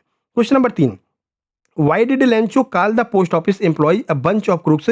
लेंचो ने पोस्ट ऑफिस के लोगों को ए ब्रंच ऑफ क्रूक्स यानी बदमाशों का झुंड क्यों कहा है? भाई लेंचो को 70 पैसे मिले थे, भगवान से 100 पैसे मांगे थे, 70 पैसे मिले तो उसने कहा कि भगवान अगली बार पैसे हमको डायरेक्ट आके देना। क्यों? क्योंकि जो पोस्ट मास्टर है ना, तो पोस्ट मास्टर और उसके जो दोस्त हैं उन्होंने 30 पैसे निकाल लिए, आपने तो 100 भेजे थे, उसने 30 निकाल लिए, 70 हमको मिले हैं। तो वो जो 30 पैसे निकाले इसकी वजह से लेंचो ने उनको बदमाशों का झुंड कहा है। ठीक है, ऑप्शन बी हो जाएगा, because he received only 70 pesos instead of 100 peso he ask for, यानी कि उसको केवल केवल 70 पैसे मिले थे जबकि 100 पैसे उसने भगवान से मांगे थे। ठीक है, ये पूरा सॉल्यूशन है, आप देख लेना। आगे बढ़ते हैं। अगला क्वेश्चन नंबर 4 ग्रिफिन वाले पार्ट से है, how did Griffin the brilliant scientist become an invisible, यानी कि जो ग्रिफिन नामक का ब्रिलियंट साइंटिस्ट है वो कैसे इनविजिबल हो जाता था, यानी अदृश्य कैसे हो जाता था, मिस्टर इंडिया कैसे बन जाता था। अब आपने अगर पार्ट पढ़ा होगा तो आपको पता होगा, नहीं पढ़ा है तो आइए हम सॉल्यूशन करा दे रहे हैं। सही आंसर ऑप्शन बी हो जाएगा, by swallowing certain rare drugs he discovered, यानी कि कुछ ड्रग्स थे जिसको वो खा करके निगल करके क्या हो जाता था, मतलब कि इनविजिबल हो जाता था। देखिए ग्रिफिन एक बेहद शानदार लेकिन सनकी वैज्ञानिक था, उसने कई प्रयोगों के बाद कुछ दुर्लभ दवाइयां रेयर ड्रग खोज ली थी, उन्हें निगलने के बाद उसका पूरा शरीर कांच की एक शीट की तरह पारदर्शी और ठोस हो गया था, जिससे वह क्या हो गया, अदृश्य हो गया था, गायब हो जाया करता था।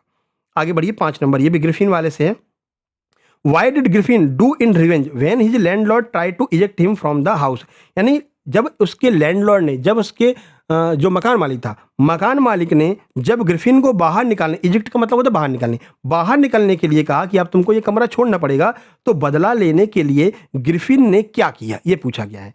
चलिए 4 ऑप्शन आपके सामने है, तो उसने क्या किया था, उसने उसमें आग लगा दी, उसके कमरे में आग लगा दी और खुद इनविजिबल होकर के, वही ड्रग्स खा करके इनविजिबल हो गया, यानी कि अदृश्य हो गया, और अदृश्य होकर के उस कमरे से बाहर निकल गया था। तो ये आपके ऑप्शन नंबर सी में दिया है, he set the house on fire, यानी कि उसने अपने घर में आग लगा दी थी। तो ग्रिफिन का मकान मालिक उसे पसंद नहीं करता था, उसे घर से बाहर निकालना इजेक्ट करना चाहता था। इसका बदला लेने के लिए ग्रिफिन ने गुस्से में आकर आग लगा दी और फिर अपनी जादुई दवा खाकर कपड़े उतार करके ग्रिफिन बाहर निकल गया, इनविजिबल हो गया था। प्रश्न नंबर 6 देखिए, why did mister hall find Griffin eccentric and strange, जो मिस्टर हॉल थी उन्होंने इस ग्रिफिन को, एसेंट्रिक माने सन की और स्ट्रेंज माने कि एक ऐसा व्यक्ति जिसको हम जानते पहचानते नहीं है, फिर हमको थोड़ा खराब सा लगता है, उसको स्ट्रेंजर कहते हैं। ठीक है, तो ऐसा क्यों लगता था मिस्टर हॉल को कि जो ग्रिफिन है वो एक सन की व्यक्ति है और खराब व्यक्ति है, ऐसा क्यों लगता था? आइए देखते हैं सही answer, because he arrived at the in winter and had an uncommon habit थे, यानी उसकी जो हैबिट्स थी, वो अनकॉमन थी, यानी दूसरों से अलग थी। भाई कितनी ज़्यादा ठंडी पड़ रही है और ग्रिफिन बिना कपड़ों के घूमा करता था, तो इस वजह से उसको इन्होंने क्या कहा कि मिस्टर हॉल ने कहा कि ये तो एक सन की व्यक्ति है। ठीक है, देखिए श्रीमती हॉल को ग्रिफिन इसलिए अजीब लगा, सन की लगा, क्योंकि वह सर्दियों के बेमौसम में आइपिंग गांव की सराय में आया था। इसके अलावा उसका चेहरा हमेशा पट्टियों और चश्मों से ढका रहता था, वह चिड़चिड़े स्वभाव का था जो किसी से बात करना पसंद नहीं करता था, इसलिए मिस्टर हॉल को वो अजीब और अजनबी लगा करता था। 7 नंबर देखिए, by next month they the country, एक मिनट, इसमें कुछ थोड़ा मिसप्रिंट हो गई क्या, बाई द नेक्स्ट मंथ, एक मिनट देखते हैं। 7 नंबर का जो प्रश्न है ना, इसमें आपको यहाँ पर डॉट डॉट खाली स्थान छोड़ना है। ठीक है, चलो कह रहे हैं by the next month they dot dot the construction of the new bridge, यानी कि अगले मंथ तक ये ब्रिज का जो कंस्ट्रक्शन जो हो रहा है वो पूरा हो जाएगा। यहाँ पर क्या लगाएंगे, तो यहाँ पर हम विल हैव फिनिश्ड का प्रयोग करेंगे। ठीक है, अच्छा विल हैव फिनिश्ड का प्रयोग क्यों करेंगे वो आइए यहाँ पर देख लेते हैं। तो अंग्रेजी व्याकरण के अनुसार बाय नेक्स्ट मंथ जो है भविष्य में किसी निश्चित समय तक किसी कार्य को पूरा या फिर संपन्न होने की घटना का संकेत दे रहा है। ऐसे वाक्यों में हमेशा फ्यूचर परफेक्ट टेंस यानी कि विल हैव प्लस वर्ब की थर्ड फॉर्म का प्रयोग किया जाता है। आगे बढ़ते हैं, बैटरी भी खत्म होने को आ गई, 1 घंटे की वो 100 प्रश्नों की वीडियो में यही समस्या रहती है। चलो अगला, C dash for the multinational company since 2015, यानी कि वो उस मल्टीनेशनल कंपनी में 2015 से कार्य कर रहा है। बताइए इसमें से क्या इसका सही आंसर हो जाना चाहिए। तो इसका सही आंसर आपका हो जाएगा हैज बीन वाला। ठीक है, तो सी, एक minute, she has been working for this multinational company in since 2015। 2015 से वो इस मल्टीनेशनल कंपनी में काम कर रहा है। तो सिंस जो 2015 दिया गया है ना, ये एक निश्चित समय को दर्शा रहा है, इसलिए पहली बात तो सिंस लगाएंगे। और जब कोई कार्य अतीत में किसी समय पर शुरू हुआ है और वर्तमान में भी निरंतर चल रहा हो तो प्रेजेंट परफेक्ट कंटिन्यूअस टेंस बनता है। और यहाँ पर हम क्या लगाते हैं, हैज बीन के साथ में वर्ब की आईएनजी फॉर्म लगाते हैं। सारे नियम भी आपके यहाँ पर रिवाइज होते चलेंगे। आगे बढ़ते हैं, अगला देखिए। देखो अगला है when I finally reach the railway station the train dot dot dot, यानी कि जब मैं अपने स्टेशन पर पहुंचा ही था कि ट्रेन जो है वो क्या हो गई थी, लेफ्ट हो गई थी, चली गई थी, वाज लीविंग हो गई थी, हैज लेफ्ट या फिर हैड ऑलरेडी लेफ्ट, क्या होगा इसका बताइए, लास्ट में क्या लगाएंगे इसमें। तो सही आंसर की अगर हम बात करें, इसका सही आंसर हो जाएगा ऑप्शन नंबर डी, यानी कि ये आपका हो जाएगा had already left. When I finally reach the railway station the train had already left, ये इसका पूरा फुल फॉर्म हो जाएगा। ठीक है, यहाँ पर हम एक काम करेंगे, जब आपको पीडीएफ देंगे तो यहाँ पर डॉट डॉट डॉट लगा कर देंगे, ठीक है, जिससे आप कंफ्यूज ना हो किसी भी तरह से। तो जब अतीत में दो घटनाएं आगे पीछे होती हैं तो जो घटना पहले ही पूरी हो चुकी होती है, जैसे कि ट्रेन का जाना, उसके लिए पास्ट परफेक्ट टेंस का प्रयोग करते हैं और हैड के साथ में वर्ब की थर्ड फॉर्म का प्रयोग करते हैं। अगला है U dot wear a helmet while riding a motorcycle, it is the law, यानी कि तुमको ये हेलमेट पहनना ही चाहिए जब तुम मोटर बाइक चला रहे हो। ऐसा क्यों? क्योंकि ये जो है नियम में लिखा हुआ है। तो जब भी कभी आपको नियम की बातें बताई जाएं, यानी कि ये चीज आपको करना अनिवार्य है, तो आप मस्ट का प्रयोग करेंगे वहां पर। ठीक है, तो यहां पर हो जाएगा you must wear a helmet while riding the motorcycle. 11 number देखिए, 11 नंबर है dot dot dot I borrow your pen for a moment please. अब आप किसी से रिक्वेस्ट कर रहे हैं, कहते नहीं मे आई कम इन सर, मे आई गो सर, ऐसे कहते हैं। तो मे आई बोरो योर पेन, यानी कि आप रिक्वेस्ट जब करते हैं तो आप मे का प्रयोग करते हैं। ऑप्शन सी हो जाएगा may I borrow your pen for a moment, क्या मैं एक मोमेंट के लिए, एक पल के लिए तुम्हारी पेन ले सकता हूं। तो यहां पर आपका पूरा सॉल्यूशन हमने दे रखा है। ठीक है, आगे बढ़ते हैं। प्रश्न नंबर 12 है ही dash, fill in the blank आपके एग्जाम में बहुत आ रहे हैं, फिल इन द ब्लैंक नहीं हो पाया, हम आपको करके देंगे। ठीक है, he that dot dot run very fast when he was young and energetic, वो जब यंग और एनर्जेटिक हुआ करता था तब वो बहुत तेज दौड़ता था। तो जब भी कभी आपको पास्ट की बात दिखाई जाए और क्षमता की बात बताई जाए तो आप यहाँ पर कुड का प्रयोग करेंगे। जब भी कभी प्रेजेंट की बात दिखाई जाए और क्षमता की बात दिखाई जाए तो आप कैन का प्रयोग करेंगे। यहाँ पर क्या कह रहा है, पास्ट की बात बता रहा है, जब वो जवान हुआ करता था, एनर्जेटिक हुआ करता था, तब वो बहुत तेज दौड़ता था। ऑप्शन बी आपका हो जाएगा कुड, बिल्कुल सही आंसर होगा। 13 नंबर देखिए, 13 नंबर क्या कह रहा है, 13 नंबर कह रहा है भाई आई डोंट हैव, यानी कि I don't have money left in my, I don't have date date dot dot, ठीक है, I don't have dot dot money left in my wallet to buy this expensive watch, यानी कि मेरे पास इतना money नहीं है कि मैं, मेरे पर्स में इतना मनी नहीं है कि मैं इस एक्सपेंसिव यानी कि महंगी वॉच को खरीद सकूं। बताइए क्या लगाएंगे।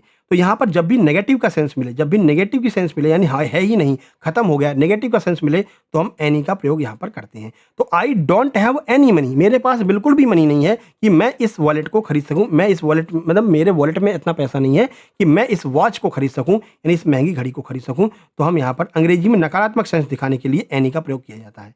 आगे बढ़ते हैं, नियम भी आपको दे रखे, आप नियम भी अच्छे से पढ़ लेना। अगला, स्टूडेंट वर एब्सेंट टुडे, देखो यहाँ पर क्या थोड़ा मिस्टेक हो गई है, ये डॉट डॉट डॉट लगाना जो है ना, एक साथ में सब में ही डॉट डॉट डॉट गायब हो गया है। ठीक है, dot dot dot student were absent today because of the heavy rain and water holing, यानी कि चारों तरफ पानी भर गया है और बारिश हो रही है, इस वजह से इतने स्टूडेंट जो हैं वो आज एब्सेंट हैं। तो कितने स्टूडेंट, तो इनको आप काउंट कर सकते हैं कि कितने स्टूडेंट गायब हैं। तो आप कहेंगे भाई मैनी स्टूडेंट है, यानी बहुत सारे स्टूडेंट जो हैं वो गायब हैं, वो आज आए नहीं, एब्सेंट हैं। तो देखो लिटिल और ए लिटिल का प्रयोग तो यहाँ पर होगा नहीं, मच का प्रयोग नहीं होगा, क्यों? क्योंकि अनकाउंटेबल नाउन के लिए होते हैं। तो मैनी का प्रयोग होगा, मैनी काउंटेबल नाउन के लिए होता है। और अगर एनी लगाते तो एनी लगा नहीं सकते, क्योंकि ये नेगेटिव सेंस देता है, कोई नहीं आया है भाई, कुछ तो आए हैं लेकिन बहुत सारे नहीं आए हैं, इसलिए मैनी का प्रयोग सही रहेगा। तो एक बहुवचनी गणनी संज्ञा प्लूरल काउंटेबल नाउन में क्या करते हैं, बड़ी संख्या दर्शाने के लिए मैनी का प्रयोग किया जाता है, जबकि मच और अ लिटिल का प्रयोग केवल अनकाउंटेबल नाउन के लिए किया जाता है। तो इसलिए ये दोनों गायब हो गए। एनी इसलिए गायब हो गए क्योंकि ये नेगेटिव सेंस देता है। मैनी आपका बिल्कुल सही आंसर होगा। 15 नंबर देखिए, she is an expert in her field, she has knowledge, she has dot dot dot knowledge about ancient history, यानी कि वो अपने क्षेत्र में एक्सपर्ट है, उसके पास में डॉट डॉट डॉट नॉलेज है एंशिएंट इंडियन हिस्ट्री के बारे में। बताइए कितना नॉलेज है? तो अ लॉट ऑफ, बहुत सारा उसके पास में नॉलेज है, तो अ लॉट ऑफ लगाएंगे यहाँ पर। तो she has a lot of knowledge about ancient Indian history, यानी कि पुराने इंडियन हिस्ट्री के बारे में उसके पास में काफ़ी ज्ञान है। तो नॉलेज एक अनकाउंटेबल नाउन है, इसके साथ ए फ्यू, मैनी या सेवरल का प्रयोग नहीं हो पाएगा, इसलिए अ लॉट ऑफ का प्रयोग हम यहाँ पर करेंगे। 16 नंबर देखिए, 16 नंबर है what is the most appropriate and standard वे, यानी कि सबसे अच्छा और स्टैंडर्ड वे क्या होता है? Write the date in a formal letter. एक फॉर्मल लेटर में अगर आपको डेट लिखना है तो डेट लिखने का सही जो आपका कह सकते हैं कि नियम होता है, वो नियम क्या होता है, कैसे लिखते हैं? 4 ऑप्शन आपके सामने है, सही आंसर आपका हो जाएगा ऑप्शन नंबर डी, यानी कि बी और सी दोनों। 15 अगस्त 2023 लिख सकते हैं, अगस्त 15 2023 लिख सकते हैं, लेकिन ये वाला फॉर्मेट नहीं लिखते हैं जब किसी अधिकारी को आप लेटर लिख रहे हो। ठीक है, आगे 17 number, which of the following is the most appropriate solution for a formal letter to municipal corporation, यानी कि अगर आप किसी म्यूनिसिपल कॉर्पोरेशन को अगर आप कोई लेटर लिख रहे हैं फॉर्मल रूप से, तो किस मतलब कौन सी चीज़ इसमें अच्छा रहेगा कि जब उसको संबोधन करने के लिए कौन सी चीज़ अच्छी लगेगी? तो संबोधन करने के लिए रिस्पेक्टेड सर या फिर मैडम का प्रयोग करेंगे जब आप किसी म्यूनिसिपल कॉर्पोरेशन को कोई भी लेटर लिख रहे हैं, किसी भी अधिकारी को लेटर लिख रहे हैं। 18 number, what is the main purpose of subject in a formal letter, एक फॉर्मल लेटर में जो सब्जेक्ट लिखते हैं ना, सब्जेक्ट, उस सब्जेक्ट का क्या मेन यूज होता है? उसका मेन यूज है to state the main idea of purpose to letter verify, यानी कि जो लेटर आप लिख रहे हैं उसका मेन आइडिया क्या है, किस लिए ये लेटर लिखा जा रहा है, वो वेरीफाई करने के लिए हम सब्जेक्ट का प्रयोग करते हैं। 19 number, A standard essay typically consists of 3 main structure part. They are, 3 चीज़ों की आवश्यकता होती है अगर आपको एक अच्छा ऐसे लिखना है, वो 3 चीज़ें क्या हो जाएंगी, ये आपसे यहाँ पर पूछा गया है। आंसर की बात करें तो ऑप्शन नंबर सी हो जाएगा, इंट्रोडक्शन, बॉडी पैराग्राफ और कंक्लूजन। ये 3 चीज़ें अवश्य होनी चाहिए अगर आप कोई अच्छा ऐसे लिखना है तो। ठीक है, अगला 20 नंबर देखिए, विच of the following element should be strictly avoided while writing a formal ऐसे, अगर आप एक फॉर्मल ऐसे लिख रहे हो, एक औपचारिक निबंध लिख रहे हो, तो कौन सी ऐसी चीज़ें हैं जिनको बिल्कुल प्रयोग नहीं करेंगे? बताइए। तो आप इसमें स्लैंग एंड वेरी इनफॉर्मल और चैटी लैंग्वेज का प्रयोग नहीं करेंगे, यानी कि बहुत ज़्यादा आप उसमें कहते हैं स्लैंग का मतलब होता है गाली गलौज, तो गाली गलौज तो बिल्कुल प्रयोग नहीं करें भाई, ऑफिसर्स को लिख रहे हैं, पता चला उल्टा तुमको ही लटका दिया, ठीक है, थानेदार ने तुमको ही बुला लिया, ठीक है। और चैटी लैंग्वेज भी नहीं लिखेंगे, यानी कि बहुत ज़्यादा विस्तार में भी नहीं लिखेंगे आप। तो एक अच्छा जो अगर आप लिखना चाहते हैं ऐसे, तो आप इन चीज़ों का प्रयोग बिल्कुल भी नहीं करेंगे। ऑप्शन बी आपका बिल्कुल सही हो जाएगा। ठीक है, चलिए आगे बढ़ते हैं। तो इस तरह से आपके 100 प्रश्न कंप्लीट होते हैं। 100 में से कितने नंबर आए आप बता देना। अब हम यहाँ पर देखते हैं जिन लोगों ने हमारे कंप्लीट सुपर सिलेक्शन नोट्स लिए हैं उनका क्या कहना है। बहुत अच्छा कंटेंट है, आपका काफ़ी रिसर्च दिखती है इसके पीछे। मेरा हिंदी, मैथ, इंग्लिश पहले से प्रिपेयर था, जीके और साइंस में बहुत कन्फ्यूजन हुआ, लास्ट में कैसे पढ़ूँ, आपकी वीडियो और पीडीएफ से ही पढ़ा, काफ़ी मदद मिली, थैंक यू। ठीक है, तो ये इन्होंने हमारे कंप्लीट सुपर सिलेक्शन नोट्स लिए थे। ये आपको नोट्स खुद दिखाई दे रहे हैं किसके, अस्पताल सहायक के। देखिए इन्होंने अस्पताल सहायक का नोट्स लिया, इनका क्या कहना है। थैंक यू सर, बहुत अच्छे नोट्स हैं। ठीक है, इन्होंने ये नोट्स लिया हुआ है। इसके बाद में और कुछ देख सकते हैं कुछ लोगों के, देखिए कमेंट देख लीजिए। देखिए ये हमारे जेल पैरी ग्रुप में जुड़े हुए थे, इनका क्या कहना है, सर आपके नोट्स से बहुत सारे क्वेश्चन आए हैं, आपको बहुत बहुत धन्यवाद। ठीक है, तो जेल पैरी फॉरेस्ट गार्ड में सीधे सीधे क्वेश्चन अपने नोट्स से फंसे हैं, ऐसे ही हम अस्पताल सहायक में भी फंसाने वाले। ठीक है, यहाँ पर देखिए इन्होंने बहुत सारी बातें लिखी हैं इस नोट्स के बारे में, इनको बहुत ज़्यादा फायदा हुआ, इनके 81.5 नंबर लगाए हैं। Today was my deputy jailer exam, I got 81.25 number इनको मिले हैं। What I saw when I beginning my exam quite appreciating like whatever I have learned from your classes. I think I have seen 75% of my paper among GKGS and Hindi was from Success Junction marathons. ठीक है, तो success junction जो marathons थी, जो notes से, उसमें से ही 75% paper जो है इनको अपने एग्जाम में हूबहू देखने को मिला है। ठीक है, तो इनका साफ साफ कहना है, I am very grateful sir, keep teaching in this manner, इसी तरह से पढ़ाते रहिए। You have decode the whole exam, आपने पूरे एग्जाम को डिकोड कर दिया, यानी कि एक एक धागे खोल दिया आपने पूरे एग्जाम के। आई गोना मेक और नॉट, मतलब मुझे पता नहीं मेरा सिलेक्शन होगा या नहीं होगा, लेकिन मेरे 81.25 नंबर पूरी तरह से सक्सेस जंक्शन की वजह से आए हैं, with love and lots of respect. ये इन्होंने खुद लिख करके भेजा है। ठीक है ना, तो इस तरह से आप भी लिख करके भेजेंगे जब आप हमारे कंप्लीट सुपर सिलेक्शन नोट्स को तैयार कर लेंगे, और आपके भी इसी तरह से 80+ स्कोर आएगा और आप आराम से सिलेक्शन ले लेंगे इस भर्ती में। तब आप कहेंगे हाँ सर आपके नोट्स से मदद तो मिली थी। ठीक है, ये हमारा व्हाट्सएप नंबर जिस पर आपको व्हाट्सएप करके इन नोट्स को प्राप्त कर लेना है, और हमारे इन्हीं नोट्स को कोई ना कोई डाउनलोड करके अपने ऐप में डाल करके 299 का बेच रहा है मेरे भाई। ठीक है, यही नोट्स मिलेंगे आपको, आप जाकर खरीद के देख लेना। ठीक है ना, यही नोट्स मिलेंगे आपको, फिर से बोल रहा हूँ।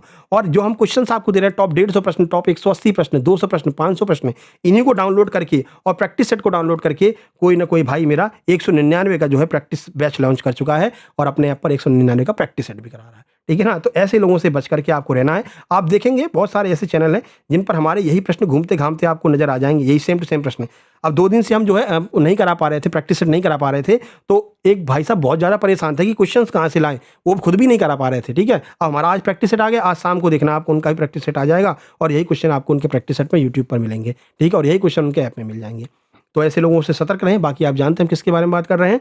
फिलहाल वीडियो को लाइक करके चैनल को सब्सक्राइब कर दीजिए। मेरा बस इतना मानना है भाई, आप दे रहे हैं नोट्स, आप दीजिए, लेकिन इतना ज़्यादा मत लीजिए भाई। हम 149 में लोगों को प्रोवाइड करा रहे हैं, इतना बच्चा भी अफोर्ड कर सकता है और हमारा भी काम चल सकता है। यानी कि हमारे जो टीचर्स हैं, जो हमारे फैकल्टी है और भी जो लोग हैं, उनको हम पेमेंट भी दे सकें और बच्चा भी 149 अफोर्ड कर सके। ठीक है ना, तो उतना ही रखना चाहिए। ये कोई मतलब नहीं कि आप 300-300 रुपए के हमारे ही नोट्स को बेच रहे हैं। ठीक है, हमारी प्रैक्टिस सेट को आप जो प्रैक्टिस सीरीज में चला रहे हैं उसको 199 का बेच रहे हैं, तो ये ठीक नहीं। हम सारा चीज़ आपको 149 में ही अवेलेबल करवा रहे हैं। ठीक है, इतने में ही आपको मिलता रहेगा।